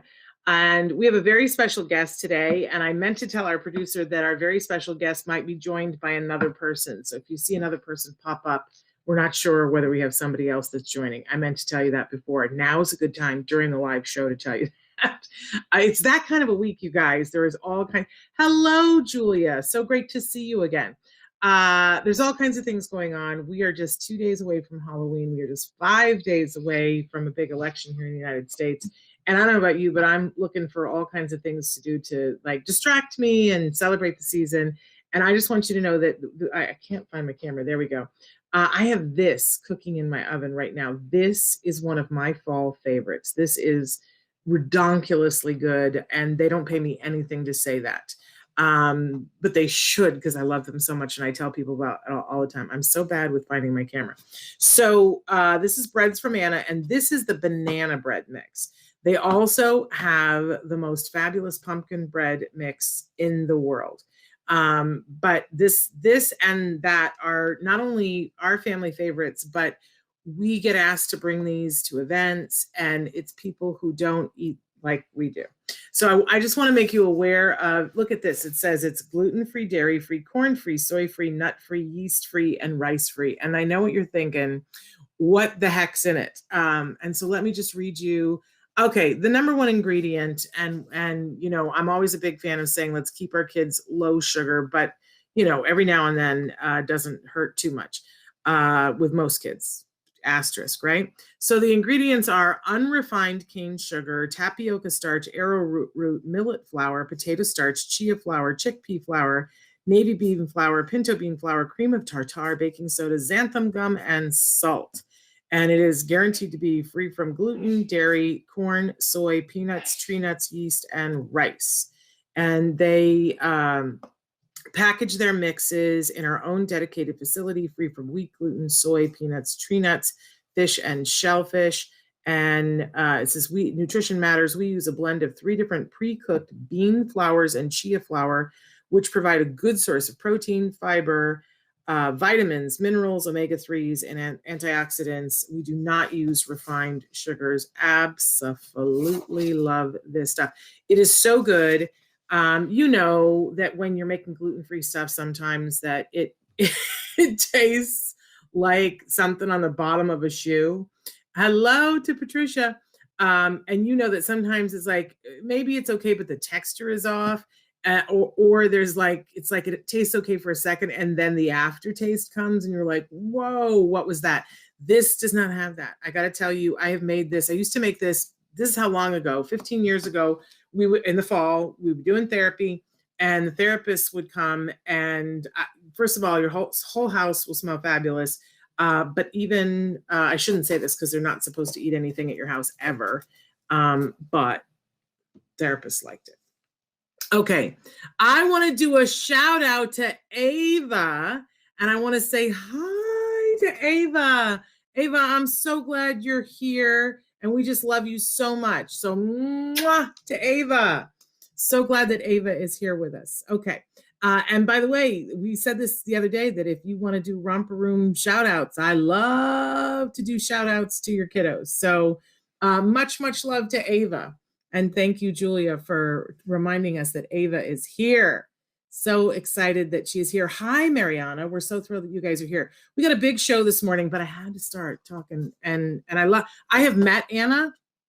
They have a facility in Iowa, and I have relatives in Iowa, but I didn't meet her in Iowa. I met her at a gluten-free conference, and she is the sweetest little thing. And there are other mixes that they have too. They have bread mixes, they have stuffing mixes. I pretty much encourage you to order it from their website. There are different grocery stores that have it, but go ahead, order it from their website. And I encourage you. Oh, and we got to say hi to Mia. Ava has a sister, Mia. Mia, how are you? We're so glad that you're here and what a good sister you are. So shouting out to Mia. But I just want to say, absolutely love it. It has the American Choice Certified Best Product Award. Yeah, Autism Live loves it too. So absolutely love this. You can make it for people who aren't gluten-free and they won't know. Hey, Nature Love, saying hello to you. All right, you guys. So sorry for that little impromptu commercial. That wasn't meant to be a commercial, but I love it. So I like to order. I should have ordered before I told you guys about it because I like to order a case each of the banana bread and the pumpkin bread and give it for gifts around the holidays because it's the gift that keeps on giving, right? So anyway, so thrilled to be here with you guys this morning. We are live right now on Facebook, Twitter, YouTube, and what did I leave out? Periscope. And you can be writing in on any of those places like a lot of you guys are doing right now. Good morning, Parker. The question was just asked, is this good for diabetics?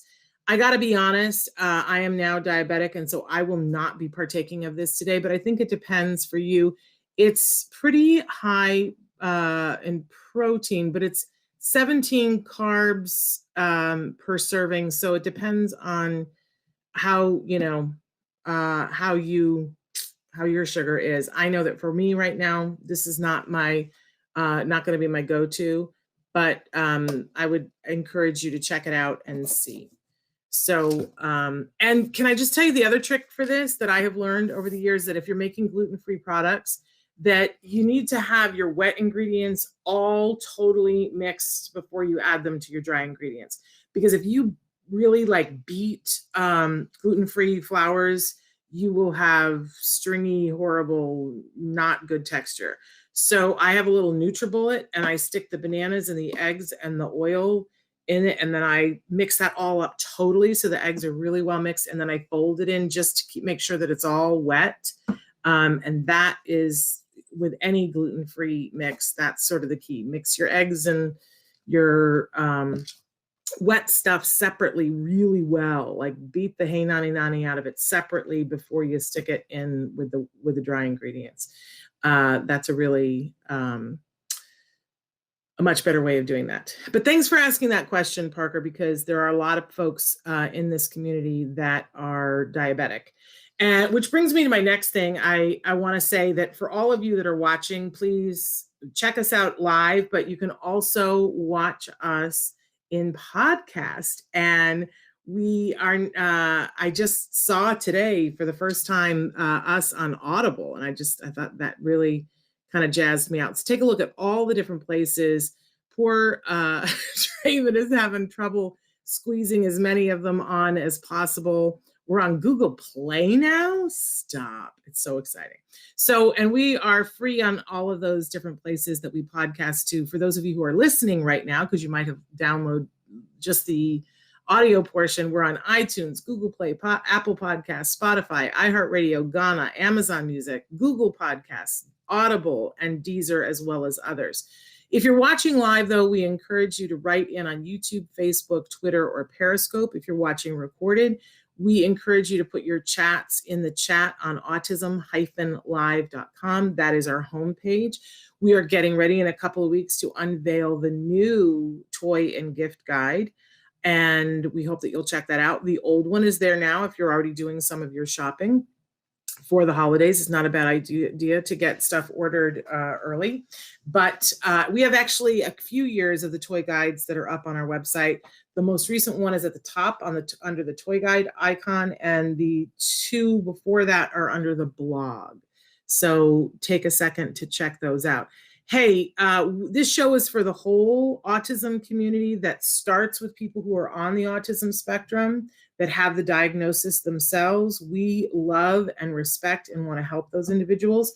And we want to make a home here for their voice to be heard. But we also include in the conversation, because we feel that they're a very important part of the conversation, everyone who loves those individuals.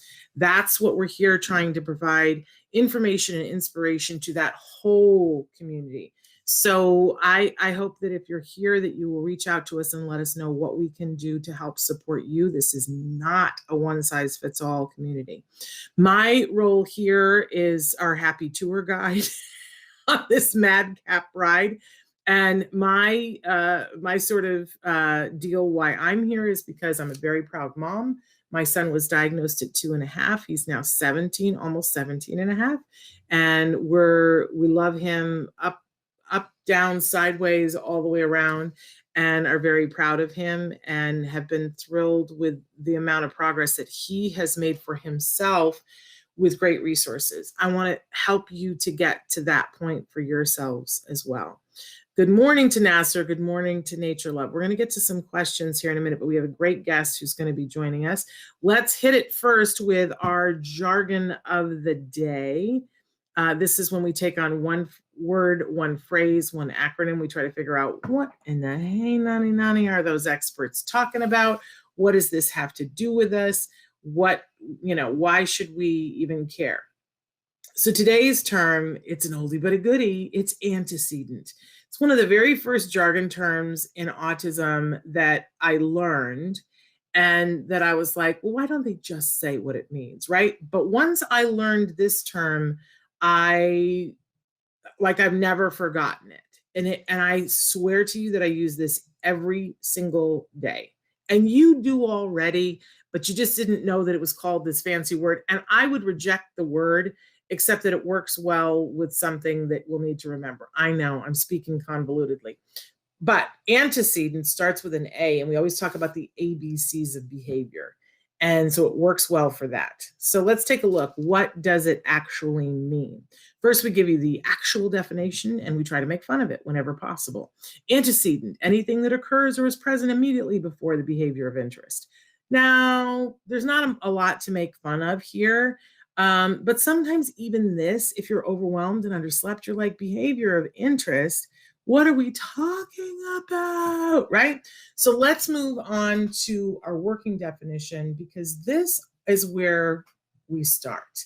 What happened before? So you get a phone call and they say, hello, Mrs. Gibson, your son got into trouble today. He had a very rough day today, and at one point he threw crayons. And what's the first thing that you say? What happened before?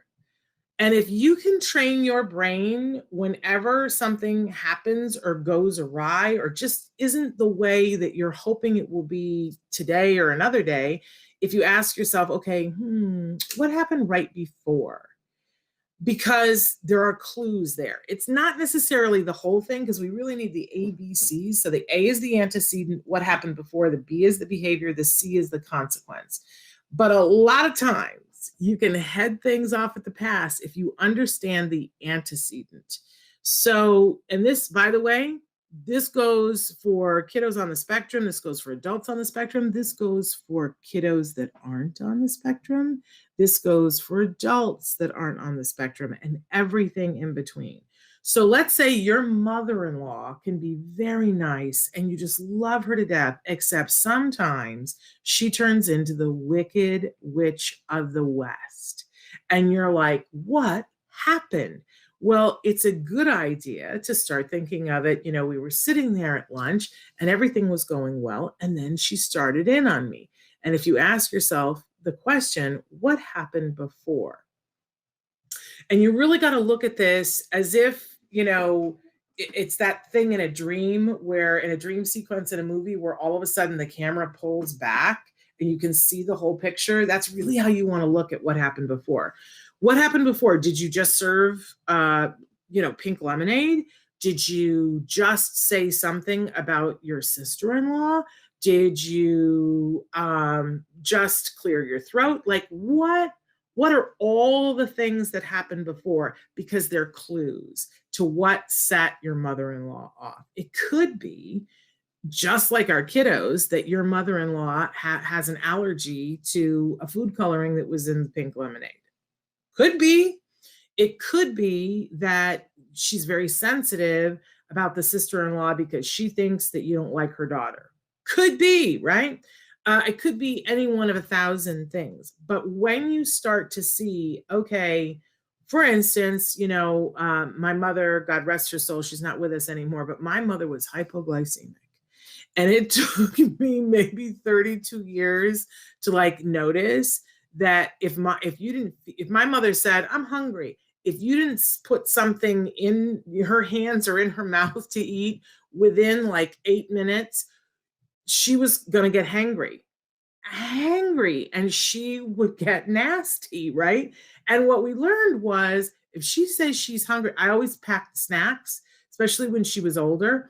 If we were going to go someplace and I needed to be there for quite a while with her and I needed her to hang, pack a snack, right? I can remember when my grandmother was going through chemotherapy and my mother, I had to take her with me, and my mother was going through a different kind of treatment. And I, long drives with them, and I packed snacks.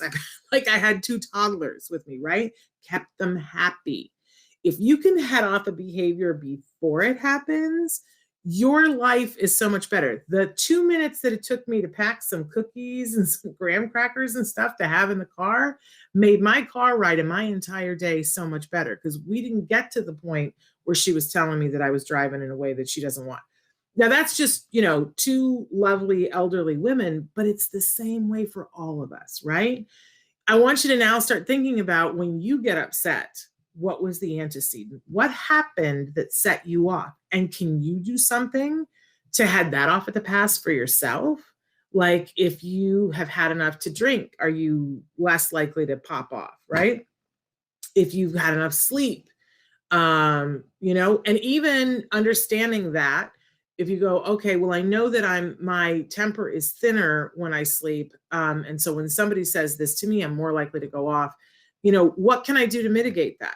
If I make sure that I've got something to drink, just make myself a nice cup of herbal tea. Does that help if I don't have enough sleep? You know what I mean? If we begin to understand this for ourselves, and then understand it for the world, and understand it for our kiddos, life gets better. It really does. Now, this is a tool that we don't always take out and use. And there are days that I go, what? I know better. Why am I not looking at these antecedents for myself? None of us are perfect. None of us are perfect. But antecedents are something that we have so much more control of than we have of a lot of other things in our life. I always try to ask myself, are we setting ourselves up for success here? What can we do to set ourselves up for success? So understanding what your antecedents are that lead to behavior, understanding what your kids are, helpful stuff. Okay, moving on. We always have a question of the day for you. And our question today is, what's your favorite candy? Now, can you tell where my head is at? I showed you the banana bread, and now I'm asking you what your favorite candy is. But the truth is that it is Halloween on Saturday. For some of you, you're celebrating. Some of you are doing it in a different way. Some of you are just abstaining from it. It's all good. We've talked about this week about maintaining traditions and creating new ones. And it's so important that we have things that are reinforcing this week. And I don't normally encourage you to go to the candy, but if you're gonna go to it in a way that eat your favorite candy, don't be eating the candy that there's some candy that nobody likes, right? That's like, why do they even still make that? I don't even know, right? So don't waste your time on circus peanuts, right? If you're gonna eat some candy, get yourself the kind that you like. Just don't buy of it. Be nice to yourself, but moderation in all things, right? Okay, I'm hurrying along because we're late and we got a great guest today. So our next thing is our topic of the week, which I already kind of hit on. If you can't do the tradition the way that you have always done it, morph it, change it, create a new tradition. My son came to me yesterday and he's like, so are we going to carve some kind of pumpkin, or are we going to do the watermelon thing? What are we going to do? And I was like, oh, I better order that. And I don't know. I don't know whether we're going to be able to get watermelons and pumpkins at this time because it's a little bit late. I thought I was so on top of it in so many different ways. But if we don't, we'll find something. I've got a bunch of squash out in our garden that if we have to, we will carve some squash. You know what I'm saying? And that will be a new tradition for us to talk about years later and go, remember the year in the Great Isolation when we had to carve the squash? Do what you got to do, but make it about the connection, not about not about, well, we've always done it this way, so we have to do it this way. The truth is that doesn't hold water. This will be memorable too. It's about connecting with your loved ones in a way that's meaningful. Yeah.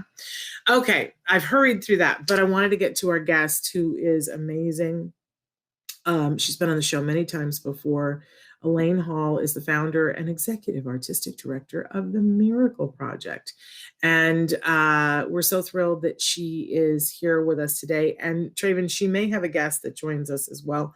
And I'll have her talk about that in just a second here. And you guys, I'm going to try to get to some of your questions, and I apologize. I love that you love anything that's gummy. I'm a fan of the gummies as well. So is Elaine with us? Can we bring her on? She is there. Look at her. Hi, Elaine. Hi. Oh, so great to be with you. And I love, can you guys hear me okay? I'm good? Yeah, there was a little rustling for a second, but now we can hear you. Okay. No, I love what we were talking about with the antecedent event and how it affects all of us, right? Not only our students and friends on the spectrum, and because we're all neurodiverse, really, and we're all impacted by our environment and our sleep and all of that. And I love what you were sharing about. I used to remember I would get phone calls that would say, out of nowhere, Neil just, threw, took everything off the table in the cafeteria, and then going, really, out of nowhere? Yeah. And then you kind of do the steps backwards, and you realize he didn't want to go in the cafeteria in the first place. Right. And he asked to leave, and they said no. And then a group of cheerleaders came in and started screaming and yelling. And then someone dropped a tray, and then out of nowhere, Neil threw everything off the table. And what did they do? They took him out. Well, what did he want in the first place? Yes, he wanted out. He wanted out. In the first place, right? And so it's so much about, like what you were saying. I was just remembering it. It's so much about listening, and listening early on to what our kids need and want, so that we aren't caught in that out of nowhere, right? Yes. Yeah, it makes me crazy when people who should know better, because I'm a former teacher, and it's not like this information isn't available to teachers, when they're like, yeah, Yeah, and I get it. When people are new to the game, they go, my child is engaging in this behavior that's just random. It has no reason, it has no purpose. And that's one of the first things that we learn is that doesn't exist. Everything everything we do, everything our kids do, there's a reason for it. It's some form of communication. So thank you for reminding us. But Elaine, I said that you were the wonderful mastermind behind the Miracle Project, but I forget to identify you as a wonderful mom. You have a fabulous son, Neil, that is very well known in the autism community, a lovely soul and a talented soul. Sometime I want to, it's been on my list of things and then I just haven't done. I want to come and like garden with Neil. I know he's got a particular green thumb. But you are a fabulous mom, and that's sort of how you came into this community. But fortunately for us, you have shared what you learned along the way in so many different ways and created. First, there was autism. Well, there was the Miracle Project and there was Autism the Musical. Now there's Autism the Sequel, and so many other things that you do, and you help, you have classes and you have kids that perform all over the place, and you do live original shows that are just breathtaking. They always take my breath away. So you kind of have your hand in every single pot, don't you? Well, it's the creative spirit, right? We do what's needed and show up with what we're able to do and what we're able to give. And my gift is creativity and putting on shows with all abilities. So I think that's we do what we love and we do best. So I feel really privileged that I get to do what I love and bring it to the world. And we should say that, you've been doing this for quite a while. How many years has the Miracle Project been going strong? Shannon, we started really in November of 2004. So, and our first show was in 2005. So we're going on 15 years and 15 years, and we're going to be sweet 16, next for our shows. So I'm really excited. And because of the pandemic, we pivoted to a virtual format, and the challenges of the pandemic is the isolation, the depression, the anxiety. And so we've really brought our programs to those who need it most, which is really all of us, and about creating community. So all of our classes are virtual now. We have people from literally all over the world attending our classes. And so it's been where we sing and dance and act, and we also have social skills that are evidence-based, and social skills we get to practice real world types of things in a safe, fun environment. So I feel really grateful that we can be of service at a time when our friends need it most, when I need it most. I mean, my happy days, my happy time is when I'm in class with my friends and my students. Yeah, I'm, like everybody else, no one is loving COVID. Nobody's loving the isolation. Like, we're all, struggling with it. But I gotta say, I'm always trying to look for, what have we learned in this time? How are we growing during this time? What can we make the most of during this time? And I have to say that one of the biggest blessings I have seen is that so many people like you went, okay, I'm not going to be able to do it this way, so how can I do it? And I think that we've all learned about what can happen. And for years, we had people who would write in and say, well, I love hearing about the Miracle Project, but, I'm in Delaware. And do you have it here? And now you are in more places than just Los Angeles, and you do go and do workshops, in different places, and go and set it up so that even after you leave, that there is the capability of it existing. But nothing like now, when you can get to people all over the world. I just love it. So I'm just noticing in the chat that we do have a guest, that Michael Stein is here, and I want you to introduce him, Elaine. Absolutely. Well, I'll give a little bit of antecedent event to that, but just to piggyback first of what you said is, yes, we do the Miracle Project trainings all over the world, and I'm still doing it. You know, I've been in Washington D.C. from my couch. I've been in Detroit from my couch. It's been really wonderful, where we're training people and speaking about the Miracle Project. But yes, right now we're virtual, and we've got people as far away as Denmark and Delaware and Wisconsin, everywhere coming to our classes. So I do want to make that available to your viewers. And I want to give, and then one other thing about what you were talking about with the antecedent event is that it's never too late to start the day over. So by knowing that we're off center ourselves, by practicing mindfulness and getting centered and reminding ourselves of what is good, what is the air that's blowing on our face, you know, somebody's smile, just reminding ourselves of where we are can actually help restore us to what we need so we can be there for our kids. So, so that being said, I want to share some background on a very dear friend and a brilliantly talented musician, singer, songwriter. He's a cantor at a synagogue in Los Angeles. And Mike Stein has been a dear friend for many, many years, and we've always wanted to collaborate. He is a cantor at a synagogue in Los Angeles, and he also works with churches in inclusion. And he, a multi-faith, he called me one night, like 10:30 at night. And Mike is a night person and I'm a morning person. So he calls me one night around 10:30. I'm kind of half asleep and he's wide awake, very upset because he had worked with a group of students from his choir. And he can tell you, he worked with a group of students from his choir, and they were asked to be in a commercial, students that have disabilities to be in a commercial, an inclusive commercial. And of course, they were all excited and they worked really, really hard learning the song, self-taping.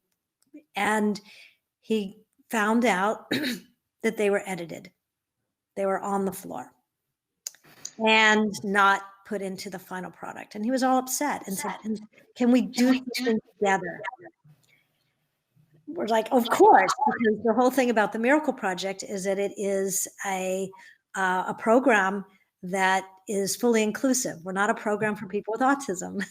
Right. We're neurodiverse. We have everything. Or I like to say anyone who gets kicked out of any other program is what the Miracle Project's about. So of course, so Mike and I started to work together on a song, and that really celebrates diversity, celebrates inclusion, celebrates belonging, because that's what it's about. It's not about including somebody. None of us want to be included. It's about belonging and knowing that we're all one. We're all one. So Mike and his genius, and I do have to say he also was in the original cast of Jesus Christ Superstar. So that's amazing. He's amazing. He gathered together. The Miracle Project produced this video, which I guess I'll introduce Mike and then we'll see. And so the Miracle Project produced it with Mike, and he brought in so many of his good friends, which are incredible performers and celebrities and just amazing people. And we brought in the Miracle Project performers and the Kol Tikva performers. And Mike, take it away. All right. Well, that's a great introduction. Thank you. Thank you. And yeah, you know, we wanted to make something that said, there's no reason for us to be on the editing floor. We are everything you need. We are holy, right? And with the idea of being holy and being, you know, holy in Hebrew is kadosh, which means set apart. which means so, but set apart in a way that that it is more beautiful and more important and more necessary in life, right? So the whole idea was holy, holy. We're made of one breath, all of us. We are always who we are. What you see is what you get always. It's such it's an expression. It's an expression of who these young people are that are a part of our choirs and our groups. And I brought in a friend of mine who did it, who worked for nothing, just as a favor. He was Aretha Franklin's arranger, director. I was there was one big Motown person on the phones at the same time that I called him, and he said, I just hung up with I don't remember who it was right now, but I want to talk to you. So he helped. I had a friend who was from Charlotte Crossley, who was in Jesus Christ Superstar with me in this early '70s, and she came on and sang, and it's a beautiful, beautiful project, and it just shows everybody together. Peter Yarrow, who is my friend from Peter, Paul, and Mary, is part of the program because he felt it was really important to talk about inclusion and to show everybody included and belonging. And I've got to tell you, when I taught the song to our neurodiverse youth, they just love it. They just love it. It just rolls off their tongues. And that's the most important thing. They enjoyed doing it, and that was important. Well, we've got to show this. So we have your permission to show it right now? Absolutely. Okay. So I'm not sure whether we need to mute our microphones or we'll be heard, but Traven, go ahead and roll that tape so we can see this wonderful video.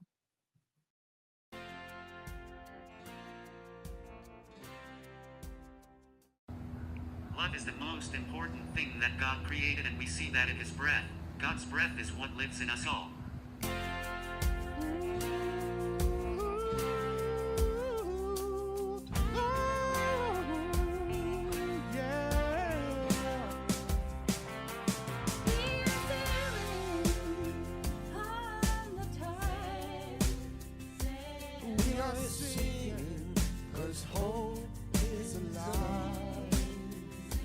We are dancing in our soul.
not to be ignored. We are part of the story, the past, the present, the future before us. Not an afterthought. You thought you could ignore us?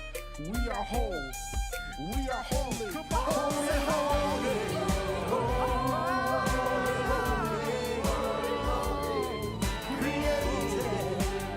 That's right.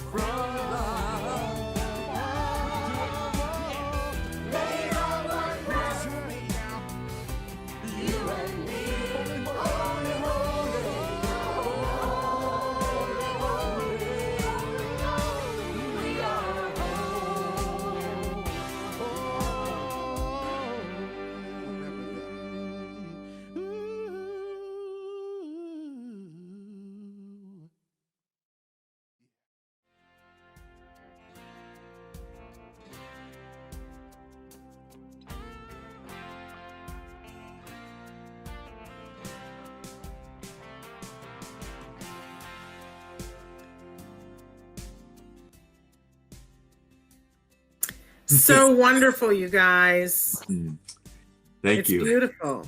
Thank It's you. absolutely beautiful. Now, if people want to watch that again, where can they go to find that online? So they can go to the Miracle Project website. It's on our homepage.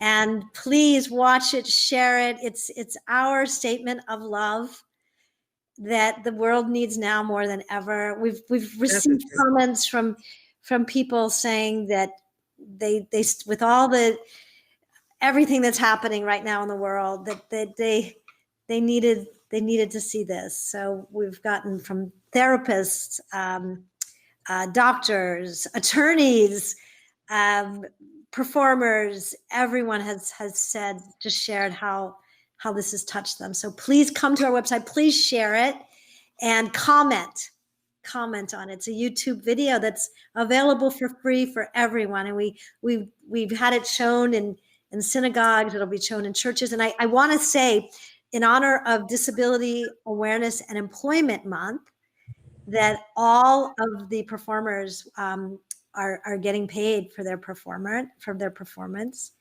and we were gifted a donation from some wonderful grantors, as well as the Jewish Community Foundation, Jewish Federation. So everyone, all of our performers, with and without disabilities, were paid. And as Mike said, he gave his time. And also HB Barnum donated his time 100%. So what an amazing thing. And I particularly love that it sprang out of something that was disappointing, because that is truly how we move forward. And for me, it's the lesson that we all need to be aware of. Things don't always go how they should. Things don't always go as we would like them to be. People are not always their highest selves. We can't control that. But, we've been talking about antecedents earlier today, but we can also talk about consequences, which are reactions. And it is not as much of what other people do, but how we react to it. So, Michael, I love that instead of, just getting depressed or angry about the fact that the work that you had done with all these young people was on the cutting room floor, you decided to do something that really has the ability to change the world and change hearts and minds. So congratulations to you for setting that example for all of us. Thank you. Thank you so much. It's a really wonderful thing. So and Mike and I are now being asked to speak now all over. We share the video, and we're speaking, we're bringing our performers to share about what it means to really belong rather than to just be included. So if people were interested in having you guys speak and having some of these young people come and speak at their church, their synagogue, their group, how would they go about asking you to do that? Yeah, they can just come to the Miracle Project, admin at themiracleproject.org. Okay. Or just come to our site. Just come to our site, themiracleproject.org, and there's a form, and you can just say, request for Elaine Hall and Mike Stein for the panel. Yeah, absolutely. Yeah. Yes. I mean, what a wonderful thing, because it cannot be understated how much we all need I can't be overstated. I don't know which one I want, but how much we all need connection right now. And a lot of the resources that people had kind of went away during COVID, but people are getting hip to the fact that they can do a Google Hangout, they can do a Teams meeting, they can do a Zoom meeting and have a guest like you guys come in and speak about this and lift everybody up. Have an excuse to get together, talk about things that are positive and connect with each other. Our communities need this so badly now in so many different ways. And, you know, what I think for a lot of the people watching, whether they themselves are on the spectrum or they have kiddos that are on the spectrum, and seeing the abilities that we saw in the video of people who were shining in their, you know, standing in their light and shining. If somebody says, okay, well, I want to be able to do that, or I want my kid to be able to do that, as we said at the start, you have classes, that's a great way to get started. So how I know they can go to the website, but give us a little bit more direction on what they would need to do. Okay, well, something fun for tonight. We're talking about traditions and changing traditions. We have a Halloween party tonight. So, and it's a Zoom Halloween party. So that's the first way to get to know us, because we'll be doing the Monster Mash and singing and just having a blast. And it won't be scary, because I know some kinds of Halloween things can be scary for some of our kids, but it's not going to be scary. It's going to be fun. So that's one way to get to know us. What time is that, and how do they connect, and do they have to register? Give us the whole. Come and register. Again, it's right on our website. So come and register, and we'll send you the Zoom link. It's free. What time? It's free. It is at 4:30 Pacific Standard Time. Okay. Because I know somebody was asking me about it yesterday. You know, I can't read the. It's so small, Traven. We can't read it. What time does it say? I'm so proud. I apologize. It says 5 p.m. We were going back and forth. 5 p.m., 8 p.m. Eastern time. So it's 5 p.m. West Coast, 8 p.m. Eastern, and don't ask me to do Central. But so come and join us. It's going to be so much fun. We're really jazzed about that. And then our classes. So we have social skills classes for different age groups. And then we have our musical theater classes for different age groups, and a professional level class for those who are seeking employment in the entertainment industry. So we have all different levels, but the best way is just come on our website, go to the info@themiracleproject.org, and we will respond right away. And Michael, I'm so glad that you were able to join us. I got to know, how did you and Elaine meet? We go back a long, long time. Her father of blessed memory was a very dear friend, her father and her mother. And we've known each other since the early 70s, I guess. Long time. Yeah. Well before autism was her calling. Yes.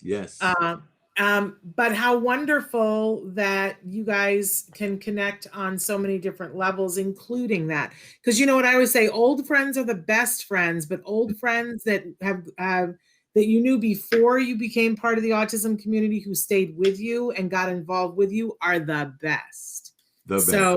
Best. It's a dream come true. It's, you know, we've crossed paths here and there because of the work we were doing, and we said, we got to get together.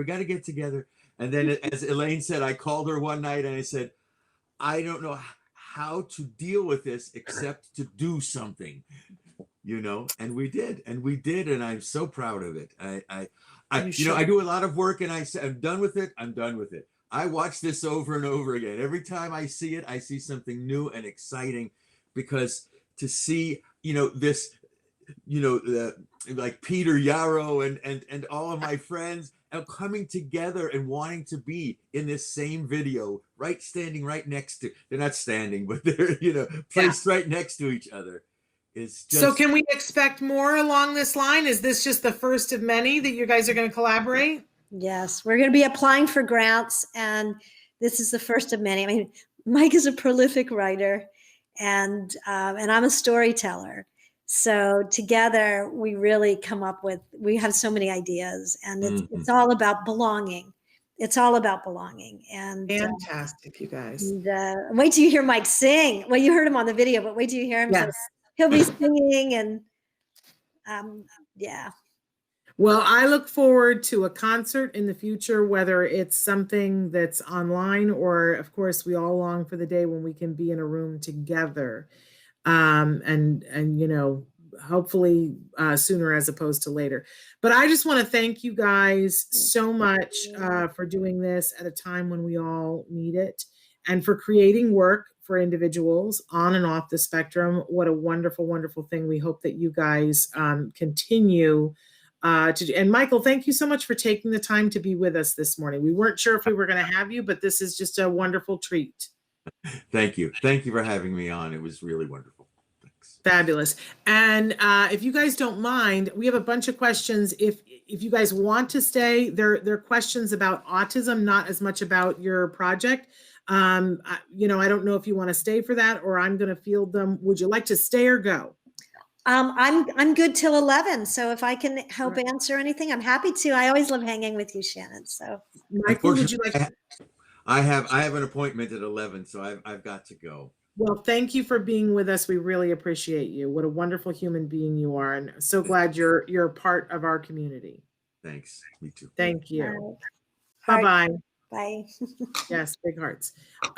Okay, so I'm so glad that Elaine is staying with us. I just wanted to get to, especially there's one question here, and I'm sure that both Elaine and I as moms will have some memories of this. Somebody wrote in and said, my daughter is 32 months and is on the path of recovery. And we'll talk a little bit about that term in a second, because people have different reactions to that, but I want to honor what you put here.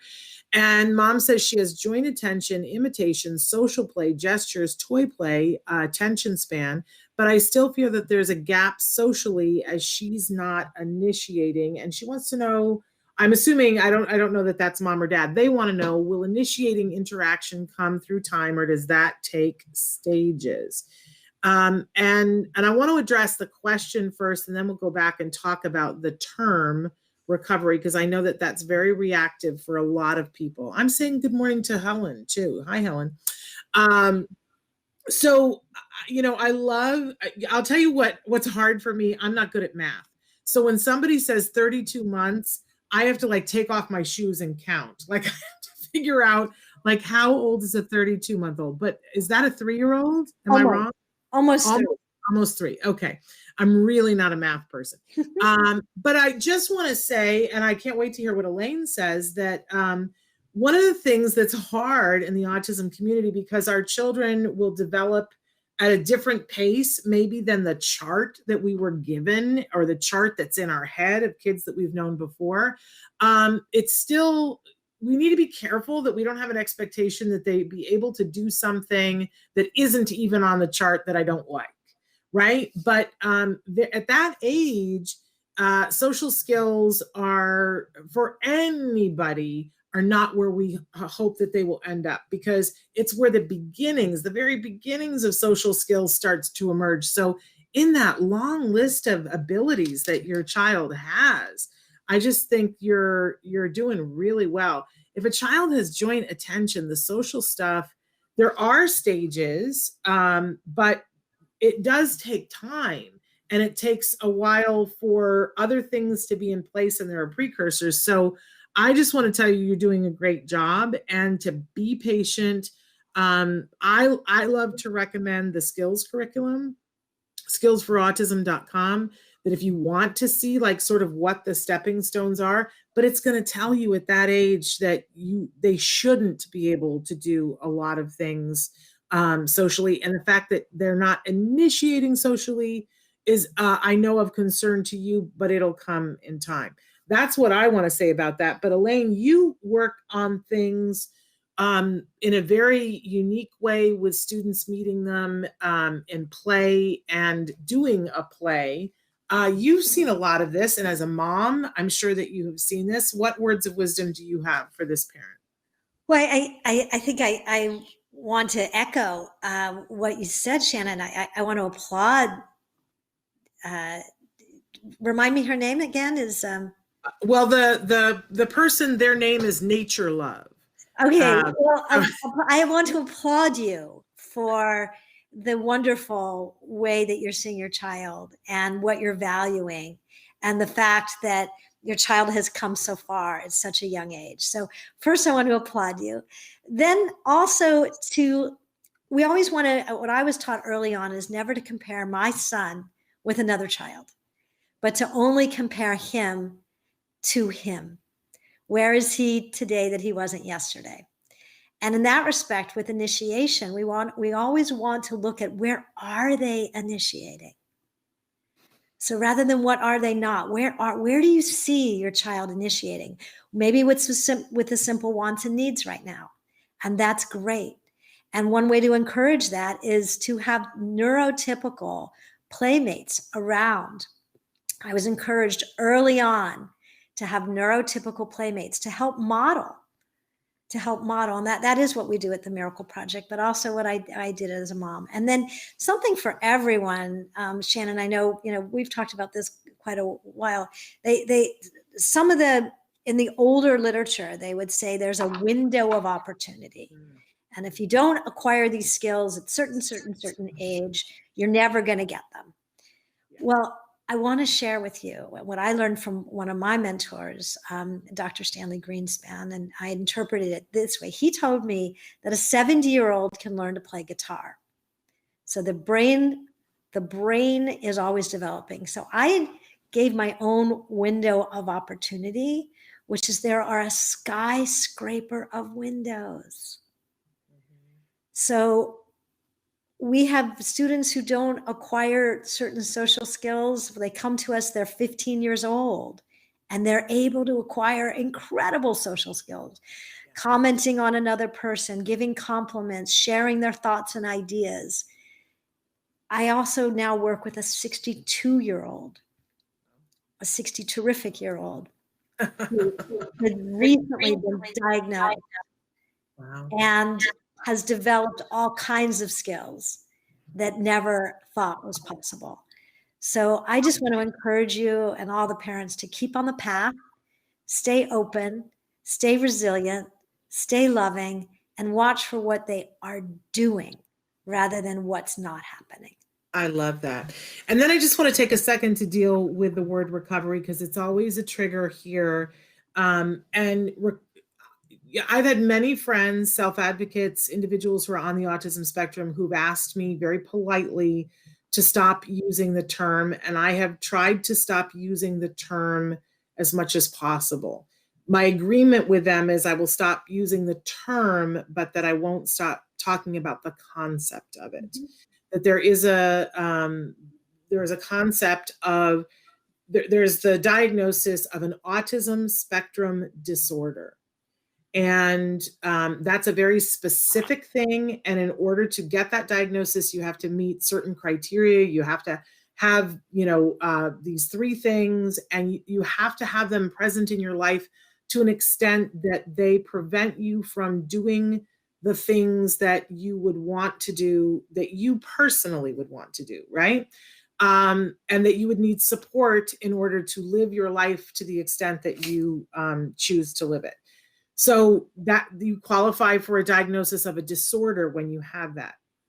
We have seen over the years that individuals with a whole lot of treatment and with a whole lot of support can get to the point where they learn skills to the point where that is no longer true for them.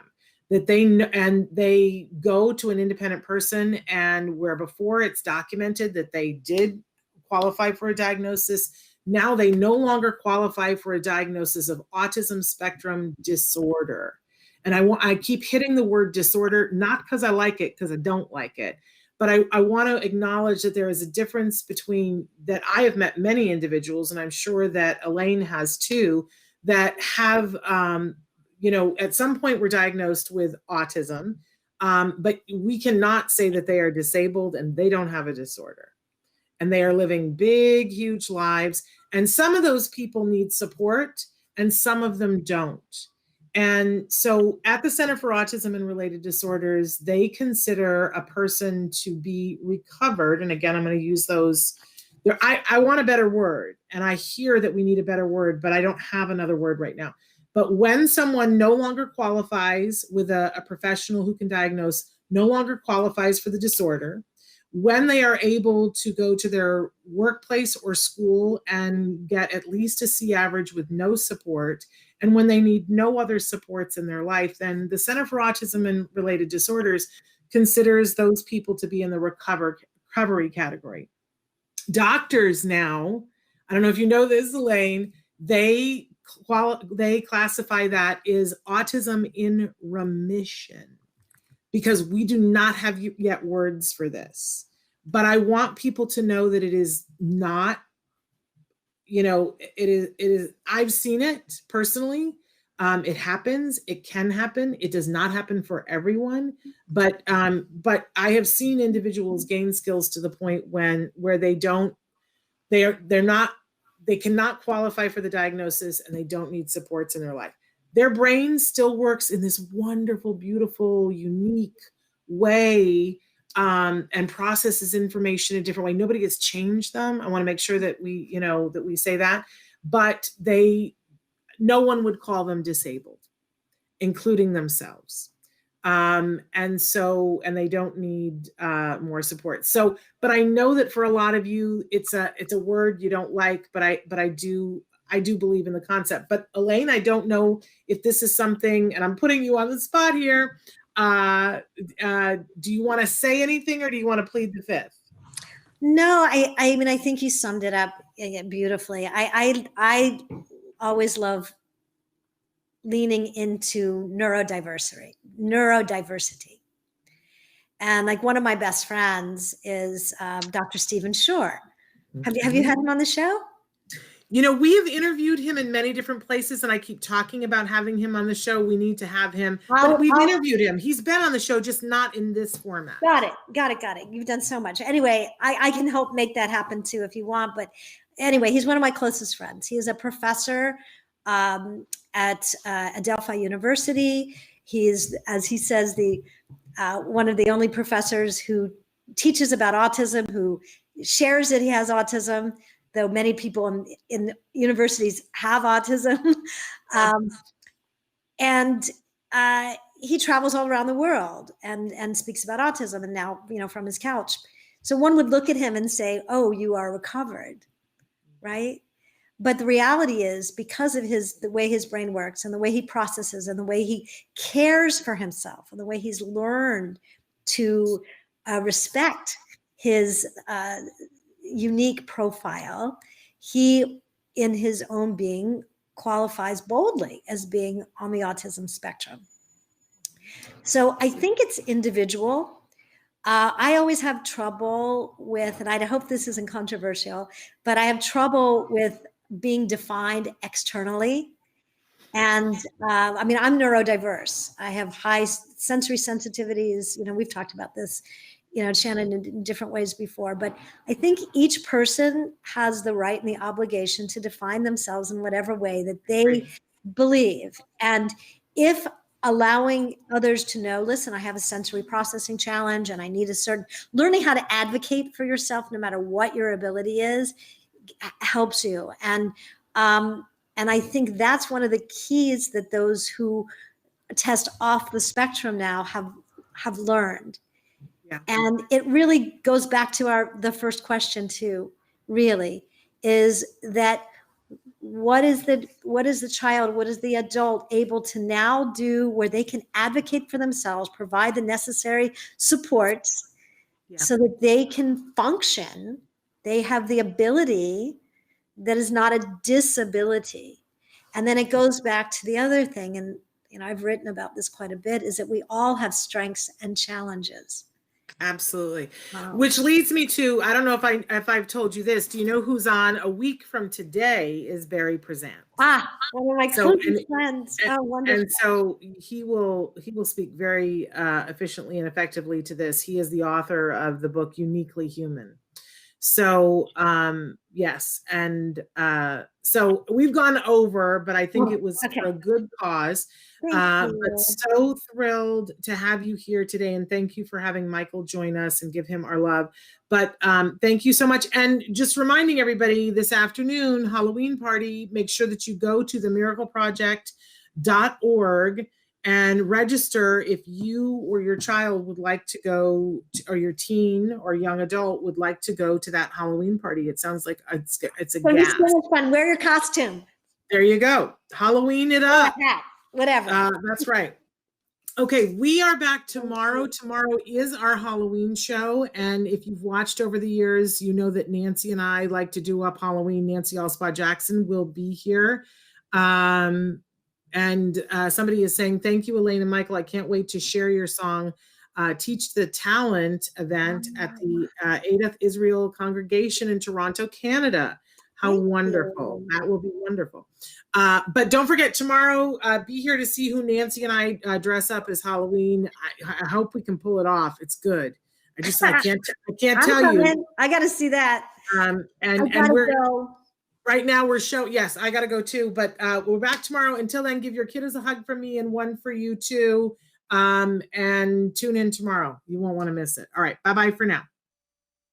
The advice and opinions expressed by the host of Autism Live and her guests are meant solely as suggestion and should not be in any way construed as child-specific advice. The Center for Autism and Related Disorders advises working with a board-certified behavior analyst who has experience with autism before starting any intensive behavioral intervention. Any choices you make in determining your child's treatment are completely at your own discretion.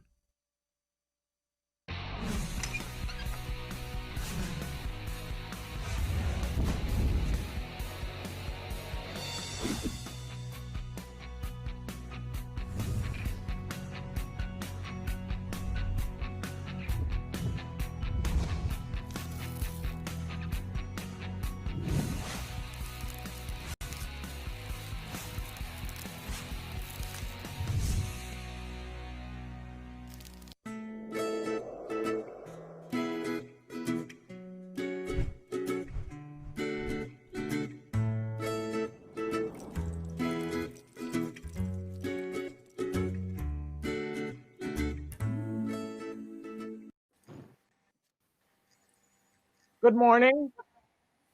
Good morning, darling.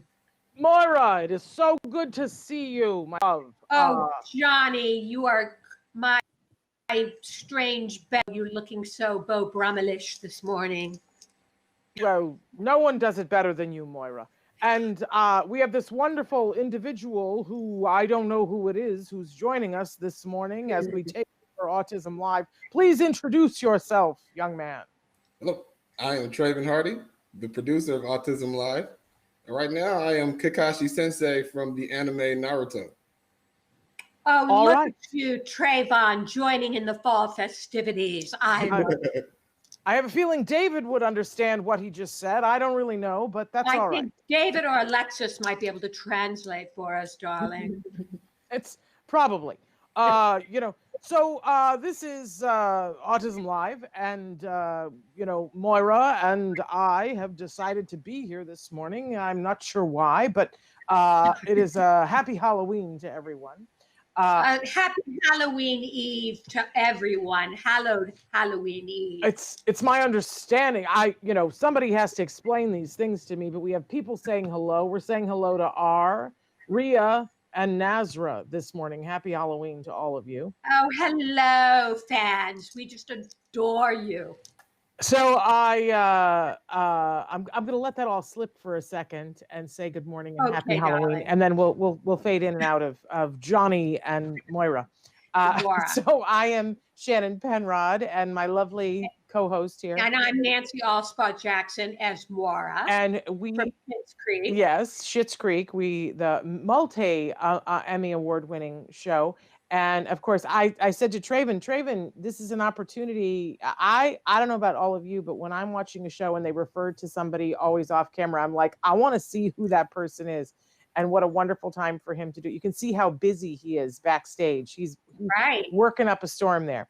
But this is Traven, who does all the magic. And I don't really understand who this character is, Traven. If you have a second, tell us a little bit about. It's from anime. Which anime is it from? Naruto. And I love what your hair is doing. It's really, it's just fabulous. Is that you? It's been a while since I've had it down. What's that? It's been a while since I've had my hair down.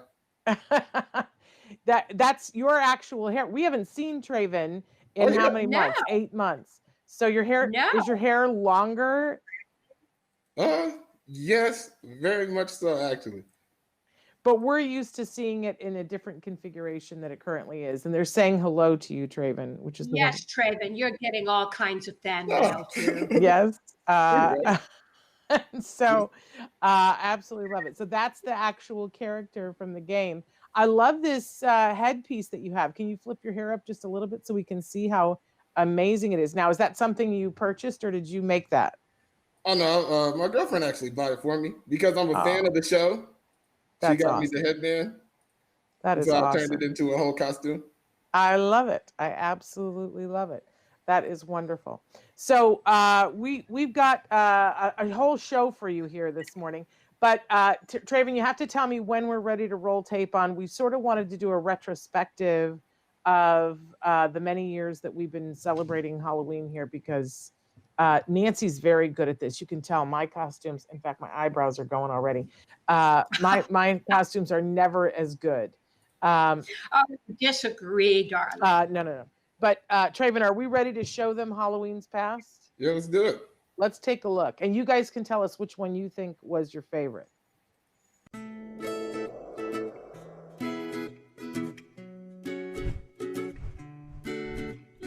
Good morning and welcome to Let's Talk Autism. I'm Lucy. And I'm Ethel. Good morning and welcome to Let's Talk Autism with Elizabeth and Elizabeth. Welcome. Good morning and welcome to Let's Talk Autism with Shannon and Nancy. I'm Martha Stewart, filling in. And I'm Julia Child. Welcome and happy Halloween. Do, can't touch this. Do. Yeah. Rosie. Yes. How's it doing, babe? Rosie O'Donnell. And I'm Ellen DeGeneres. Hey! And can I just say that you are a cutie patootie. Hello. And hello and welcome to Let's Talk Autism with Shannon and Nancy, but obviously, we are not Shannon and Nancy today. So I'm Adele, and I'm here with... If I could turn back time. It's Cher. Hello, I am Oliver Hardy, and this is my cohort, Mr. Stan Laurel. Stanley. Hello, Ollie. And here we are. It all makes sense now, yes? Thrilled to be here. Thrilled to be here.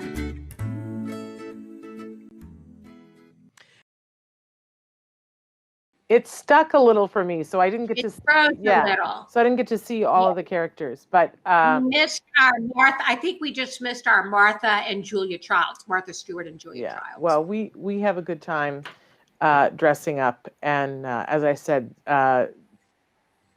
Nancy just always you pulled it. Look how great you look today. You just put a little bit more time and effort in than I do, but I try to be a good sport, and we have a good time. Now and last year you weren't able to join me, but the two guests that we have on the show this morning were able to join me last year to dress up because it was at a different time in the week. And so a little bit later on, we're gonna show Matt and Nava. I don't know if I ever showed you the picture of how we all were dressed last year, but no, I want to see it. Yeah. So and what was really fun, always at CARD at the Center for Autism and Related Disorders, Halloween's a huge big deal, right? And everybody dresses up. Oh, there's the picture of me. Oh, there they are. Yeah. Oh, look. Isn't that Maleficent? Yes. And Matt's got his head down, but we were yelling at him, telling him, lift up your head, look at it. But I think he had a text from one of his kids. But we, for Autism Live, for our crew, we dressed as different characters from Alice in Wonderland. And so our wonderful team. We won the team costume award last year, which was really fun. Oh, cool. Traven was the Mad Hatter and Cindy was the Cheshire Cat. And so and you were the Queen of Hearts? and I was the Queen of Hearts. So you did great. It's a very fun costume. I have it to lend if anybody needs to be the Queen of Hearts. Did you make that costume or find it? Heavens no, I ordered it. And then I ordered the wig and the makeup went all awry that morning, but eventually we got it to work. So it's going, I haven't done like when you have to put clown white makeup on. I had done that many times.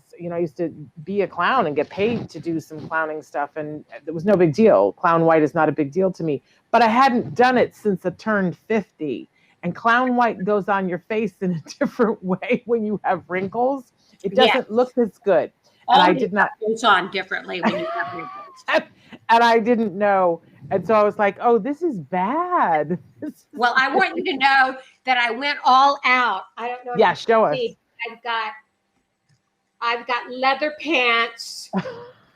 I have on Mara's high heels. You did the whole thing, even though we weren't gonna see much of it. But I love that fur vest. Yes, it's the faux fur vest. I don't know how she can dress like this every day, but she does. Well, she has a team of people who are dressing her, and right. So there we go. And I don't know how Eugene Levy goes through life with these eyebrows, because and I was watching last night, and mine don't go really far enough, but it's like you can see them out of your peripheral vision. It really is a little fascinating.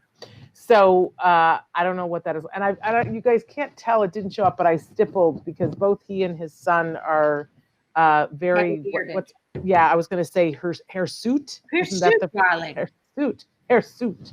But anyway, so we're Shannon and Nancy, and this is Let's Talk Autism with Shannon and Nancy.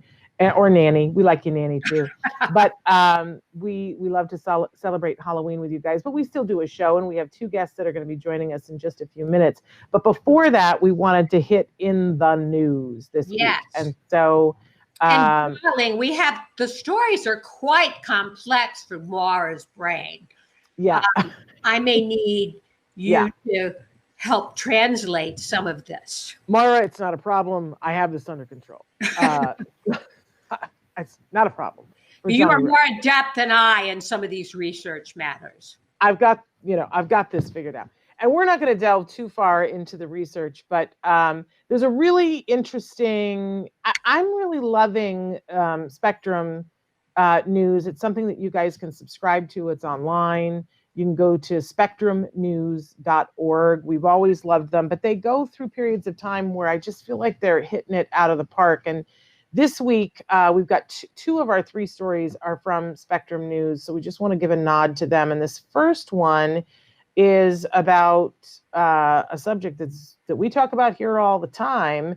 Low standards corrode quality of popular autism therapy. And this was an intense read. We're going to encourage you guys to go and look at it because it goes through the whole history of ABA and the funding of ABA and why ABA is considered the gold standard of treatment, but why so many people are not getting the gold standard of treatment right now. And we talk about this on the show all the time. I remember like the first 3 years that we were doing Autism Live, I was talking about ABA, you got to be doing ABA. And then when people were writing into us and telling us ABA horror stories, I was like, what's happening? And we began to realize that there are many different versions of ABA out there, and they're not all created equal. And we started talking about quality ABA. Yeah. And this article really goes into a lot of different reasons why quality ABA isn't happening, why that might be happening. And it's very in-depth. If you want to know why people are registered behavior technicians and what they have to do for that, I really want to encourage you to check it out. I think a lot of it too is obviously supply and demand. There's a huge demand for behavior therapists, because of the explosion in autism diagnosis. And a lot of sort of fly-by-night companies, unfortunately, are out there that don't adequately train providers. And this article goes in depth interviewing some of those therapists who say, I was in no way qualified to do this work because of the way I was rushed into it. Yeah, and they talk about the fact that there are online trainings for that registered behavior technician, but that some people are not really doing the work. Sort of how we know this, that when people have to do a driving class, there's all kinds of cheats that people can do. I found that really disturbing because I think a lot of times I don't think that way. I don't think about the nefarious ways that people can do things to cheat the system. And apparently there's people out there that are trying to cheat to be able to get their RBT, and they're trying to find workarounds for it. But I will say this, there are many different issues here, but one of them definitely is that insurance really doesn't want to pay to train people.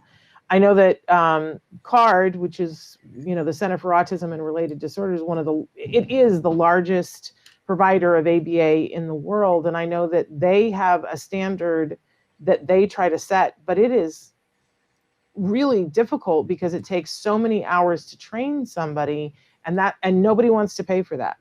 And I think that that's part of the problem. If insurance companies were willing to train that process more, I think we would have therapists who would stay longer. We would get more people interested. I also think they got to pay them more, but if insurance doesn't want to pay, it's really hard. Great read, though. Really encourage people to read the whole thing, because lots of things that you may or may not know that are leading up to this problem of some very poor quality ABA that's out there. And I love the fact that the article doesn't negate that good ABA is still possible and is still that wildly effective thing that we talk about here on the show. Okay, moving on to our next story, Nancy. This is from Spectrum News. Yes. And this one is too, I will plead ignorance on this. There's too much here to really be able to explain from a research point of view, but we want to make you aware of it so that if you are as interested in this as I am, you will go and read some more about it. And I know at some point we're going to have our research people come on and talk about this. But we've been talking about phenotyping autism and finding in the human genome all the different things that are markers that have the potential to in some way genetically affect individuals so that they tend to be on the spectrum. And I had shared a couple of weeks ago that I just did 23andMe for the first time, and I got back my results and I found it so fascinating, right? It didn't occur to me, and this hit me in the solar plexus in a bunch of different ways. It didn't occur to me how little of that has been happening. I found out that I'm 97.99% of Eastern European descent. And I was like, oh, well, that's interesting for me. And I guess stupidly, naively, just assumed that people all over the world are doing 23andMe and that they're studying this on an epic level with people from all different genetic sources. Well, it turns out that isn't true, that the amount of information about people that, for instance, are genetically from Africa is so minute. And they've just started to look at this in conjunction with autism. And Nancy, did this surprise you, how many new variants, novel gene variants that they found? Because this number is staggering to me. Yes, 4 million novel genetic variants in a research cohort of African children with autism. 4 million that previously were not linked to autism. Right. 4 million, folks. Do you remember, Nancy, 8-9 years ago, the first time that they found one genetic element that they were like, we believe that this is a factor in autism, and it was one, and we were like, that's crazy. And then a month later, they were like, oh, we just found 32 more. And then, but now to find out that they found 4 million new ones. I just, that. Yes, and that's just in African children. I just can't help. There's so many aspects of this to me that the first one was that I was just so personally devastated that it had never occurred to me that there's a whole population of our universe that we're not getting access to the ability to look at their genome. Like that in and of itself makes me want to put my head down on the desk and cry.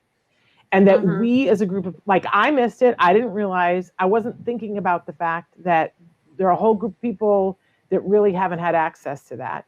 And that how much that hurts us all. 4 million new variants that have something to do with autism. And I didn't realize that we weren't looking at it before. And it makes me, I don't know, it makes me want to change everything. I don't know how everybody else feels about it, but I'm overwhelmed by it. And it really shows how much we cannot afford to be in our little bubbles. Do you know what I'm saying, Nancy? I was so frustrated by that. But now that we see that there's 4 million new variants, I think we all have to get behind finding research money to look at that. We should have known that there was something about that, because years ago, there was a lot of controversy that came out of the CDC, and there's still lots of controversy about it. But there were very specific studies that were showing that the African American population was being affected differently by all kinds of things, including vaccines, and the charge was, you're not looking at that. You're not looking at that. And this to me just raises another flag that says we're all not looking at it, and we need to look at it. In any case, did you want to say anything about that, Nancy? I'm hogging the time. No, I think that covers it. Okay, and then our last story, which we wanted to leave you on something a little bit upbeat, and then we're going to bring in Matt and Nava, and I want to hear what Matt and Nava have to say about this. But go ahead, Nancy, talk about. Oh, it's a wonderful story out of Toronto. There's a band, and they are actually called ASD because every person in the band is on the autism spectrum. And they've gotten together during this pandemic, and they are quite accomplished. There was a link to a song, I've Got You, Babe, which I found them to be phenomenal. Did you watch that, Shannon? I just loved it. I think that they're super talented. I love their story. I love that they were performing, 3 of the band members were performing at an event that was for a charity called Jake's House in Toronto. And they were seen by this manager, and he said, this is something, there's something here. There's lightning in a bottle here, and has been managing them, had their first big concert planned, COVID hit. They had to do a workaround. They went into the studio, they recorded, they asked for people on the autism spectrum to send video of themselves, and you can watch their video, I Got You, Babe, and it features individuals on the spectrum singing along with them. It's a beautiful video, but they're beautiful performers. They are musicians. The female vocalist is out of this world. Oh, right? She's astounding. I just am so excited for them, and I look forward to, at some point, I hope we can get them on the show. I do too. That would be really fun to have. Fun? Yes. So anyway, so those are our news stories for the week. But we've been holding our guests up, and we want to welcome them back to the show. We mentioned before that Matt and Nava, Matt Asner and Nava Pasco. Look, here they are. I won't be smiling much during this show. I can't see Matt. You take down that chair. I'm an angry panda. You're an angry panda. Is this in? Oh, there we are. Is this in relation to the new center dog, the angry panda, or this has nothing to do with that? No, he's angry Matt, who I forced this panda outfit on. I'll tell you what. Certainly, we're paying homage to our new puppy family friend. I Oh, yeah, you have a new puppy. We do. yes. Let's hear about the new puppy, God, Panda Rose, she's right? Wonderful. She's wonderful. She's a sheepadoodle, and she's my new best friend. Oh, Yes. But she's still Willie and Eddie are still a little nervous around her because she's in that nippy stage. right. And she's a big dog. I mean, the mom was 90 pounds and the dad was 120 pounds. So she's going to be a big sheepdog. Okay, great. And Yeah. she looks like a panda. Yeah, she totally. She's going to looks grow like- into her paws. Right. And are you doing dog training? We are not as much as we should, but we just started. So we should have started about a month ago. We're a month behind. Okay. But I've become quite a good dog trainer. She's definitely So the trainer has to undo all the wrong training that you did. She has to start from, because the main thing is that she's going to be at the center every day. She's not going to be a family pet, and it's very important that she is, and that's why we picked this particular breed who works. Sheepadoodles work with medically fragile children in the hospital, and even though they're big, they're called gentle giants, so they're very, and they're hypoallergenic. at some point she's supposed to slow down a little bit. Okay. Yeah, well, after the puppy years, it takes a while. Now, Nava, who are you today? I'm a DC comic character named Kaitana. You're a horse pizzazz. Zaytana. Okay. And who are you, Nancy? I'm Wara from Schitt's Creek. And I'm David or Johnny. We're Schitt's Creek. I recognize the eyebrows. Yes. And I this morning I thought, oh, I didn't tell you who we were going to be, and I thought, what if they are also Johnny and Moira? And I thought I'm not going to say anything just in case that is the kismet. But honestly, you guys could rock this costume thing. I think so. Well, I'll tell you something. When I've gone, I thought maybe you were going for Groucho Marx. I know it's a fine line. It's a fine line. Yeah, but I've got my. You can't see, but I've got my my bow tie here. Oh, yeah. That's my. No, I'm Johnny Rose. Johnny Rose. And I can see the stubble. I noticed. Yeah, I got a little bit trying. So anyway, we didn't even properly introduce you. We've got Matt Asner and Nava Paskowitz Asner from the Ed Asner Family Center that are here with us. And I love that you guys are becoming a Halloween tradition for us now. You guys were so great last year. And we, of course, we just love you guys anyway because you're regulars here and because you're fabulous, but we love the Ed Asner Family Center too. And you guys have something, we've been talking about it all week long, but I want to get more specific about it because you guys have something fabulous happening tomorrow night for the autism community. So tell us all about it. Well, our music director, Judy, is really spearheading it because she just has a magic about her with the kids. She's an incredible singer. She can sing any Disney song, so the kids love her. So she's leading. Put your hat back on. She's leading a sing along, and we're all gonna look at each other's costumes, and Judy's gonna interact with the kids and have them sing some spooky songs with her, and I'm forcing Matt in another costume. It's going to be fun. It's going to be really fun. It's from 5 to 6 tomorrow live, and you have to sign in with Shelby. And so give us details on how they sign up, Nava? Yeah, they can write. They can either go on Facebook and do it there. I think, right? Yeah, but it's actually better if they reach out to Shelby at teafc.org. Okay. So Shelby at the Ed Asner Family Center, but just because I've never done it to TE. Tell us again what it is. We decided to get a little shorter email address because Ed Asner Family Center is like really long. So it's Shelby at teafc.org. Okay. And Traven, if there's any way you can get that up on the screen, that would be great. And by the way, that's the same email that you guys would need to reach out to register for any of the events that are happening at the Ed Asner Family Center. And there are so many of them. My favorite, and Nancy, I don't know if Wyatt has been to this yet, but and it's terrible. I shouldn't say my favorite because you guys have so many great things going on. But one that I've been particularly promoting to people because I think it is it's in a space that I just don't think anybody else is doing what you guys are doing, is the movie chats with Chelsea. Mm-hmm. Talk a little bit about that, you guys. Well, do you want me to? Go You're ahead. looking at me. I can't. Go ahead, My Bob. wig is going to fall off if I look too much to the right. Well, I mean, we had the mental health director, Krissa, who you all know, Chris Assad. She and I, you know, we felt that there were a lot of autistic social clubs.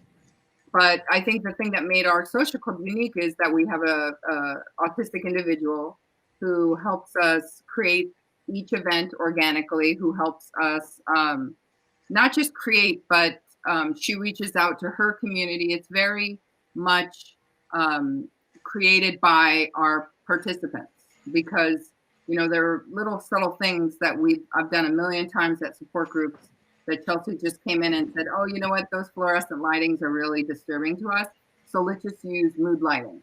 And you can't have events like that unless you have autistic individuals creating and co-running these events. So we had just started this wonderful, successful social club with Chris and I and Chelsea. And then the pandemic hit. So it was really Chelsea's idea that the kids who are really struggling, the young adults and adults with autism, wanted to have this social interaction. She is a movie buff. They watch a movie every week and then they discuss it. But it's not just about the movie. It's about having this social interaction, this wonderful friendships that they're all creating. And some kids start off a little shy and they turn their video off and they just listen. And then eventually they're welcomed in. Now we're going to branch out in November and December. I'm working with Kathy Gott and Judy Bennett. We're going to take the next step in the social club, and inspired by Love on the Spectrum, we're going to have dating support. We're going to have our therapists learn. Right now, our therapists in the center are learning the ability to not just do these social groups, but also if somebody wants to take the next step. And I don't know if you've seen the movie, but how they have like an actual dating consultant and somebody who can help them from the inception of maybe going on a site or an app all the way to having a relationship and just needing a little support for things that we all need support for. But when you're an autistic individual, you need that extra bit of support. So because there are so many horror stories we're hearing when I'm forming this committee, there's so many horror stories of autistic individuals being really abused and taken advantage of, and really horrible stories from going on conventional dating apps. Well, and it could also be incredible on its own. It could just be incredibly anxiety producing for anyone, but certainly for people on the spectrum. So it's a great thing that I think we're looking forward to being able to offer. Absolutely, and so we're gonna be talking about that, and hopefully having it debuting at the end of November, and more information to come with that. But if you want more information, if you want to be on our we're doing a data collection kind of thing right now to see what kids, and I call everyone kids, what they're interested in. We're trying to get more girls because we have a very obviously a big male ratio. But you can reach out to me, Nava and I don't have the new email address, so I'm still nava@asnerfamilycenter.org. And I'll make sure to fill you in on up to date about Love on the Spectrum at the Ed Asner Family Center. Wonderful, wonderful. I got to say, Nava, not to change the subject, but when you first came on, I thought you were Gloria Steinem. Oh, and you would make a great Gloria Steinem. And anytime we should do like all of the women's rights movement, because I can do a mean Bella Abzug. I bet you could, Shannon. You've seen me do it before. I was a fortune teller and I needed a ball. Oh no! Wow. And Nancy, which women rights person would you want to be? You could be like so many of them because you're like a Barbie. We could put a different wig on you and you could be any of them. But who would you want to be? I don't know. I could be the arch enemy. I could be Phyllis Schlafly. I did think of that, right? Yeah. But I don't know if anybody here that's watching the show watched the series. that was on with all Mrs. women's rights Mrs. America. leaders. What was the name of that series, Shannon? I think it was Mrs. America. I loved Mrs. it. America. I haven't seen that. It's supposed to be Oh, it's so good. Yeah, It's so good. I love doing that with my eyebrows. Oh. So good. Now I'm doing Betty Groucho. Friedan too, Shannon. Well, I lose a little bit more weight. Maybe I could be Betty Friedan, but right now I'm Bella Abzug, and my dad knew Bella Abzug, so like she was a friend of the family. So a lot of people, until that show came back out, you and I used to talk all the time, Nancy, because you had been back east during a time, and I would put on a hat. Whenever I wear a hat, I always say I'm doing my Bella Abzug, and Nancy's one of the only people who understood that. But then now that series, I say it, and people go, "Oh, Bella Abzug." Anyway, I can use the reference. Yeah, but you also you lived a little bit back east for a while, didn't you?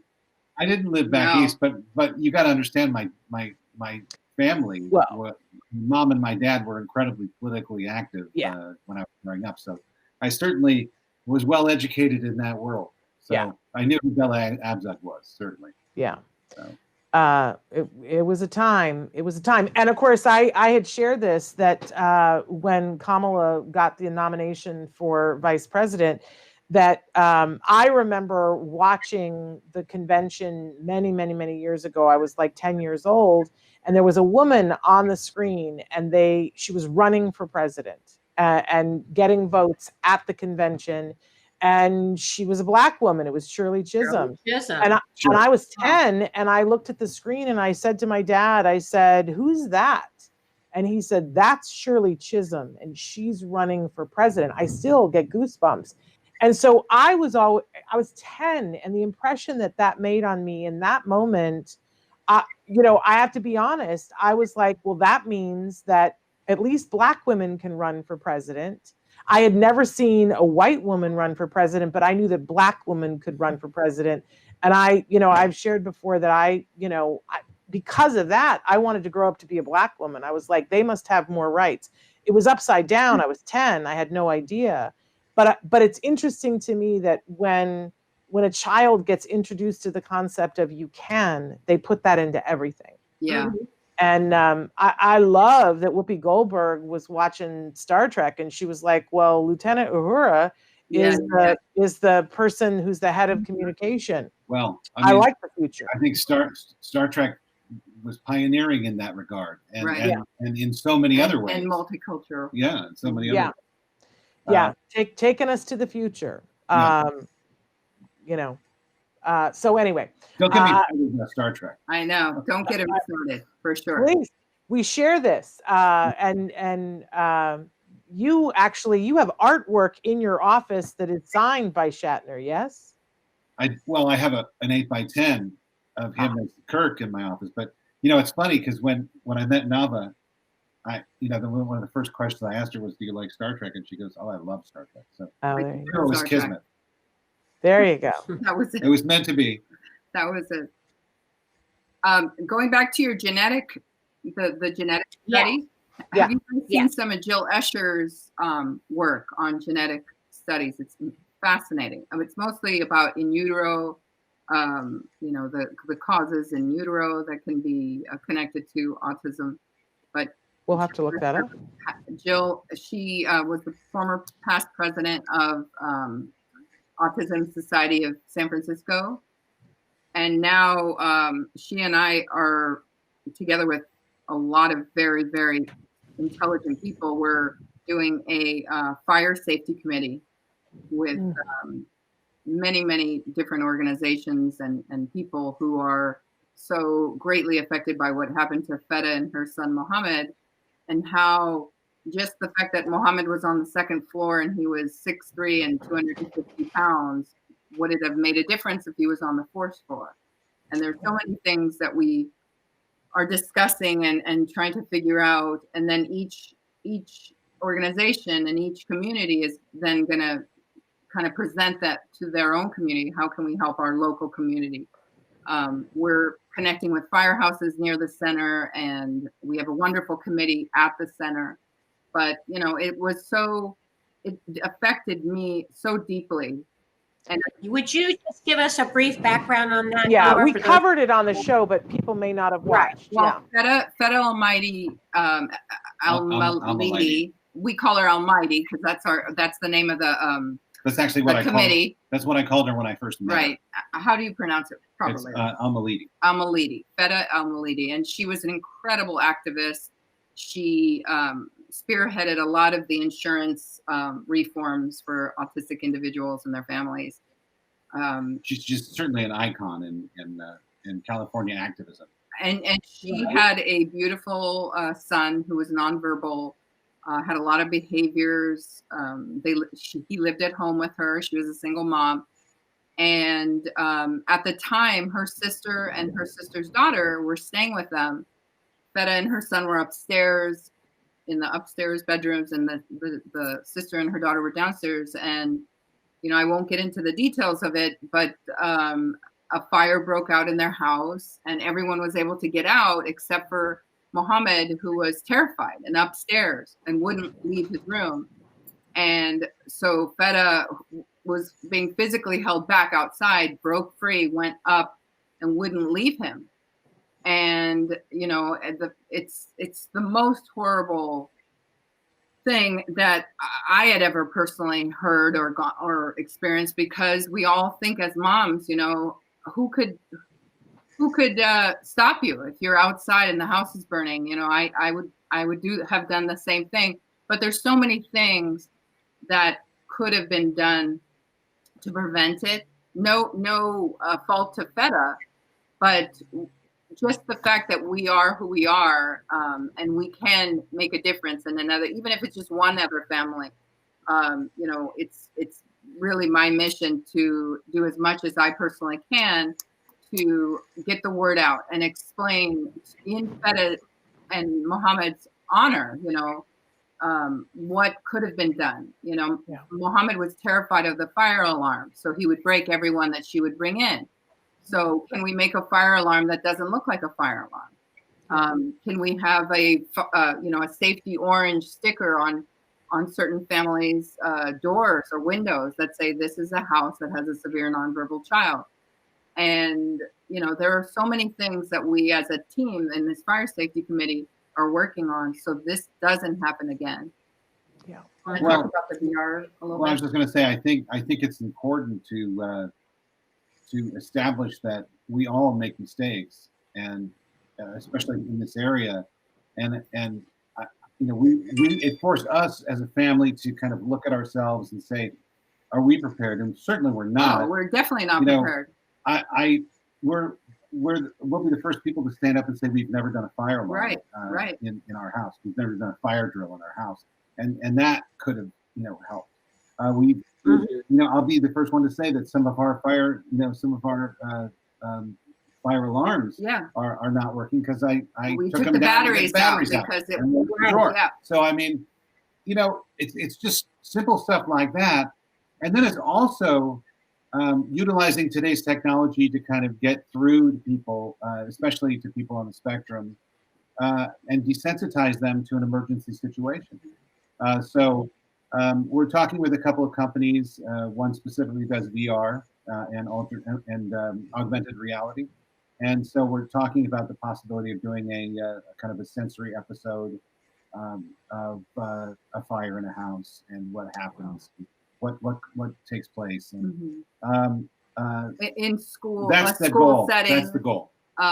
If you're at a campground, all over. The other day I was alone with Eddie and I was cooking something and my oven just lit on fire. And I don't know if it's PTSD from Feta or whatever, but my first instinct was to just run out of the house. And I literally had a fire going on. I had to deal with this fire. But it's in that moment, all reason goes out the window. So the concept that you have a child who is a giant boy like Mohammed was, of course he's going to freeze, So Mohammed, who was very, very adept at computers, he was very into video games and stuff like that. If he could have had this experience where he put on something, and he would use that, if he could put on something and see the experience of somebody, his avatar or something, explaining to him what happens during this thing, and it's just another piece to be able to be prepared in a situation like this, so this doesn't happen again. No one thinks it's ever going to happen to them, and hopefully it won't. And chances are it won't. But if it does, this might give you the fighting chance of getting through it, with the least amount of damage. And I think it's what an important mission, and what a wonderful way to pay tribute to Feta and her work. And I'm sure that she is smiling at you guys from the other side and appreciative that you're doing that. I know this has just rocked everyone in the autism community, but you were friends with her. You knew this family firsthand. Very much. I spoke to her the day before it happened because she was on top of the world. She was going through a horrible divorce. I don't know if they were formally divorced. I don't think so. But she had been married for many, many decades. And she was on the other side. She had just started this amazing podcast with her best friend called The Scoop. Mm-hmm. And it was so cute. And Feta was amazing on this show. I mean, she really was just so down to earth and so raw and so real. And she was really excited about the show. And she got in touch with me and she's like, I want you to be on the show. I want, and the next day this happened. And I'm still, every time I think about it, I just can't accept it because she was such a bright light. I mean, she had so much more to do in her life. So absolutely a true tragedy. No, a real tragedy. I would imagine a lot of these precautionary measures could come into play if there was an earthquake as well, right? Definitely. And also with all the fires in California, somebody had written recently, please make sure to add, what do we do in a household when, like in Irvine recently, I had friends in Yorba Linda, they had to evacuate in minutes rather than hours. And so that would also be included is different scenarios for fire safety. Absolutely. Speaking of wanting to help, we have a parent who's asking a question here, and we've got 4 parents here with extensive experience. None of us are medical experts, and I need to make sure that I point that out. But Christina would like to know, why does my son act better after a clean out? He just started a dairy-free diet 2 weeks ago, and we did a laxative clean out. He's a totally different child. He looks at us and interacts with us. What can I do to get the same effect without a colon clean out? And first, we have to say that it's imperative that everyone understand that you not give your child laxatives for a clean out unless you are doing it under the direction of a doctor. It's a very specific thing, and it can be a very dangerous thing. You should only be doing that under the care of a doctor. So we want to say that first, but I think each one of us has had different experiences with biomedical and with our kiddos. Anybody want to talk about what your experience is with this? Well, I think, go ahead, Nava. No, I was just going to say, with Eddie, I tried it all. I mean, I was a naturalist. I went from the natural perspective. Eddie was gluten-free, casein-free for years, and I didn't feel it did a darn bit of difference for him. But I nursed him till he was 4. So for me, it wasn't about casein wasn't an issue because he wasn't drinking regular milk. He was drinking water when he wasn't nursing, which was constantly. But I had a child with milk allergies, my older son. And to me, there's a very specific, I don't want to get controversial, but there are some kids who that's their only source of protein and fats. And I've seen milk allergies, and they're very obvious. It's very obvious when a kid has a milk allergy. So in my opinion, I didn't think Eddie had a milk allergy before he was even tested. And I was right, he didn't have a milk allergy. So when he started to have other things, I did give him cow's milk, and I didn't notice any difference one way or the other. The only thing I noticed that's very glaring is sugar. I think sugar makes a huge difference in kids, especially kids like Eddie who have ADHD and autism. Willie doesn't have ADHD, but he he's a totally different person when he has sugar. The laxative thing, I've known a few kids who have gone into really serious level imbalance and low blood pressure, and their parents had to rush them to the hospital. One kid went into cardiac arrest from laxative, so it's very dangerous if it's not. Yeah.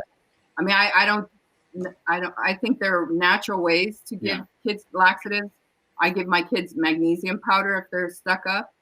Laxatives are synthetic; they're very aggressive, and especially for a child. Yeah, but there's tons of natural laxatives that you can give your child, not just fruits and prunes, but magnesium powder and certain vitamin C.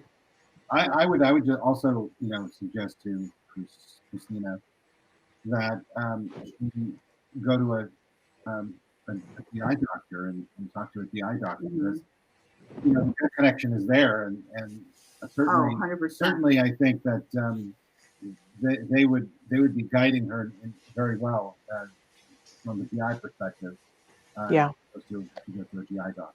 Certainly. I can remember doing a show with you. I'm sorry, Matt. I can remember doing a show with you a million years ago. One of the first times you were ever on the show, and you were talking about the phrase "happy gut, happy life." Mm-hmm.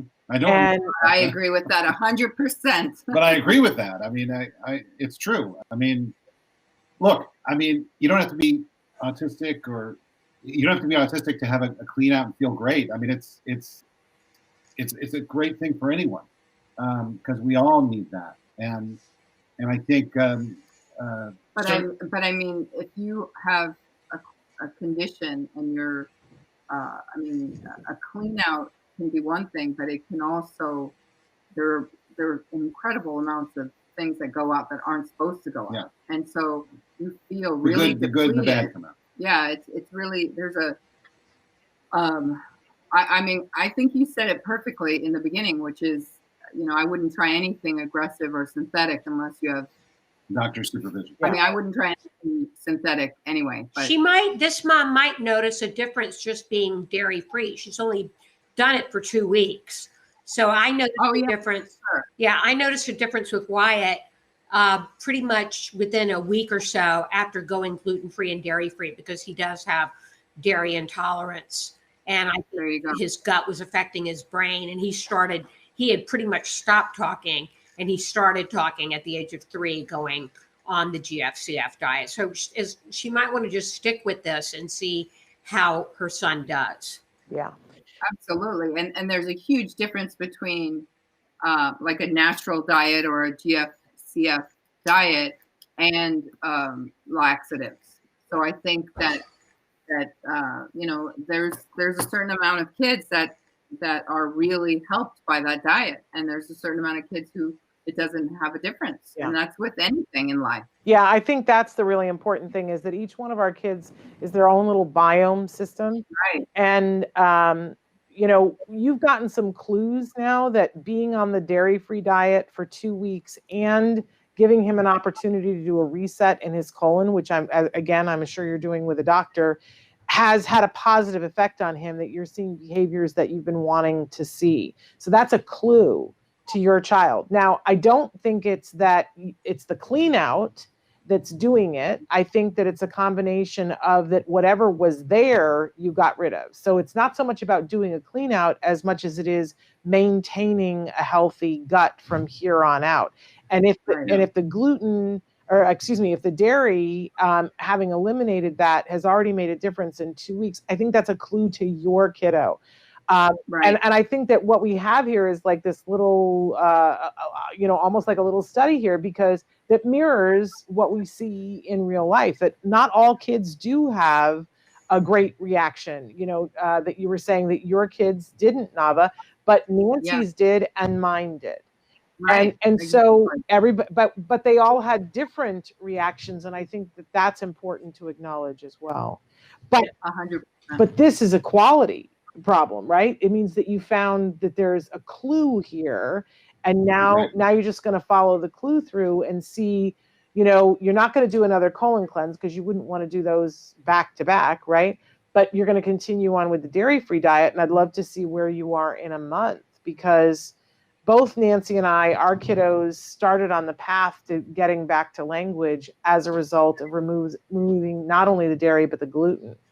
So something to consider. We're almost out of time here, but I'd love to give you guys, we've got about 2.5 minutes here. I'd love to give you guys more time to again give the resources of the Ed Asner Family Center. I know that you guys have a really important gala coming up. I don't know if you're prepared to talk about it yet, or just to say that there's a gala coming up, and more will be revealed later. Well, there is a gala coming up. It's on December 13th, and it's not to be missed, but I can't talk about it yet. That's all right. You'd have to kill us. Are you doing it virtually? Or are you doing it remotely? Yes, but as soon as you hear about it, you'll understand why we're doing it virtually and how much fun it's going to be. Okay. But we'll have you back on to tell us all about that. Yeah, I mean, we'll be able to make an announcement, I'm hoping, within a week. If I'm not able to make an announcement within a week, you'll have to find me somewhere else. Okay. Then he's going to move to a different country. I'm going to move to Canada. No. We do want to talk about we have a new star on our show, and it's a new addition to the Center at Home programming, and that's Kamina Starr. And you know Kamina, who we love Kamina, Nancy. You know Kamina. Tell us about Kamina. Kamina has been a really good friend of mine for a long time. I met Kamina years ago at some of the walks, but Jo, as you can just hear her saying this constantly. Every time I see her, she'd say, "Did you call Kamina yet? Yeah, I can get you guys together. You guys there's magic there. You've got to get Kamina. You've got to call Kamina." So after the last Autism Works Now fundraiser, Kamina and I got together, and she did. I don't know how to describe it other than she put a spell on me, because I was in a block. I was really in a bad place. And she's a magical person. I mean, she does this energy healing. She does a lot of different things, but her energy healing to me is the most, it's incredible. And I really, really feel like she has the touch. And so when she heard that Chris and I were doing our health and wellness show every week, she came on a couple of times, and she's just so incredible. And I said, Kamina, you should have your own show. And her idea was, because she's in the process of finishing her book, and her book is all about self-care for caregivers. So her show every week is going to be a combination of self-care and healing. And Right. It's going to be just an extra way of supporting the community. It's mostly about support for our caregivers, support for our moms, support for our dads. And every week she's going to have a new topic. She's going to be doing little healing techniques on the show. And it's every Tuesday right after Chris and I show from 3:30 to 4. And you don't want to miss it. It's amazing. And we want to add that she is an autism mom, of course. Yeah. She is. So her caregiving is right. She's right, in the trenches with all of us. And she's just an amazing lady, very dynamic. And I think her book is going to be incredibly successful, because she speaks to a community that really, has not been heard and has not been supported as much as they should be. And right now, it's so current and so needed for her to speak up as a strong Black woman who's the mother of this incredible. Her daughter is incredible. I don't know if you saw They her. did the show together. Her first show. I'm going to have to replay it because a lot of people have requested that. And her daughter is brilliant.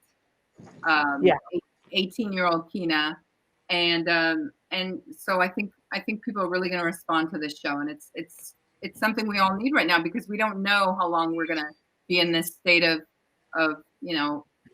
fear and anxiety. And Tuesday is just the beginning of it. I don't think it's the climax. I think it's the beginning of it. Let me ask you something, because a lot of times you have great programming, but it's at a time during the day when I'm not able to be there. And I know that other people, you just said, are asking. So are the shows recorded in a place where we can see them later? Yeah, everything's on YouTube, and it should be on our website. It's Okay. not, it will be at some point. Okay, great. And also on Facebook. So you can go back on our timeline, on the Ed Asner Family Center timeline, and you can find everything there. And it's not just those shows. It's Nava and I do a show on Fridays. We have drawing lessons and arts and crafts.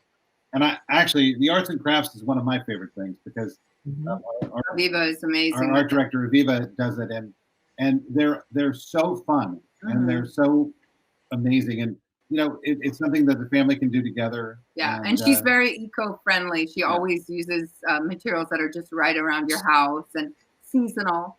She's doing a lot of this Halloween stuff now, and we also have in classes that are going on in the center right now too. We have 2 classes that are happening right now. An art and music class, which happens on Wednesdays, and an art class, which happens on Sundays.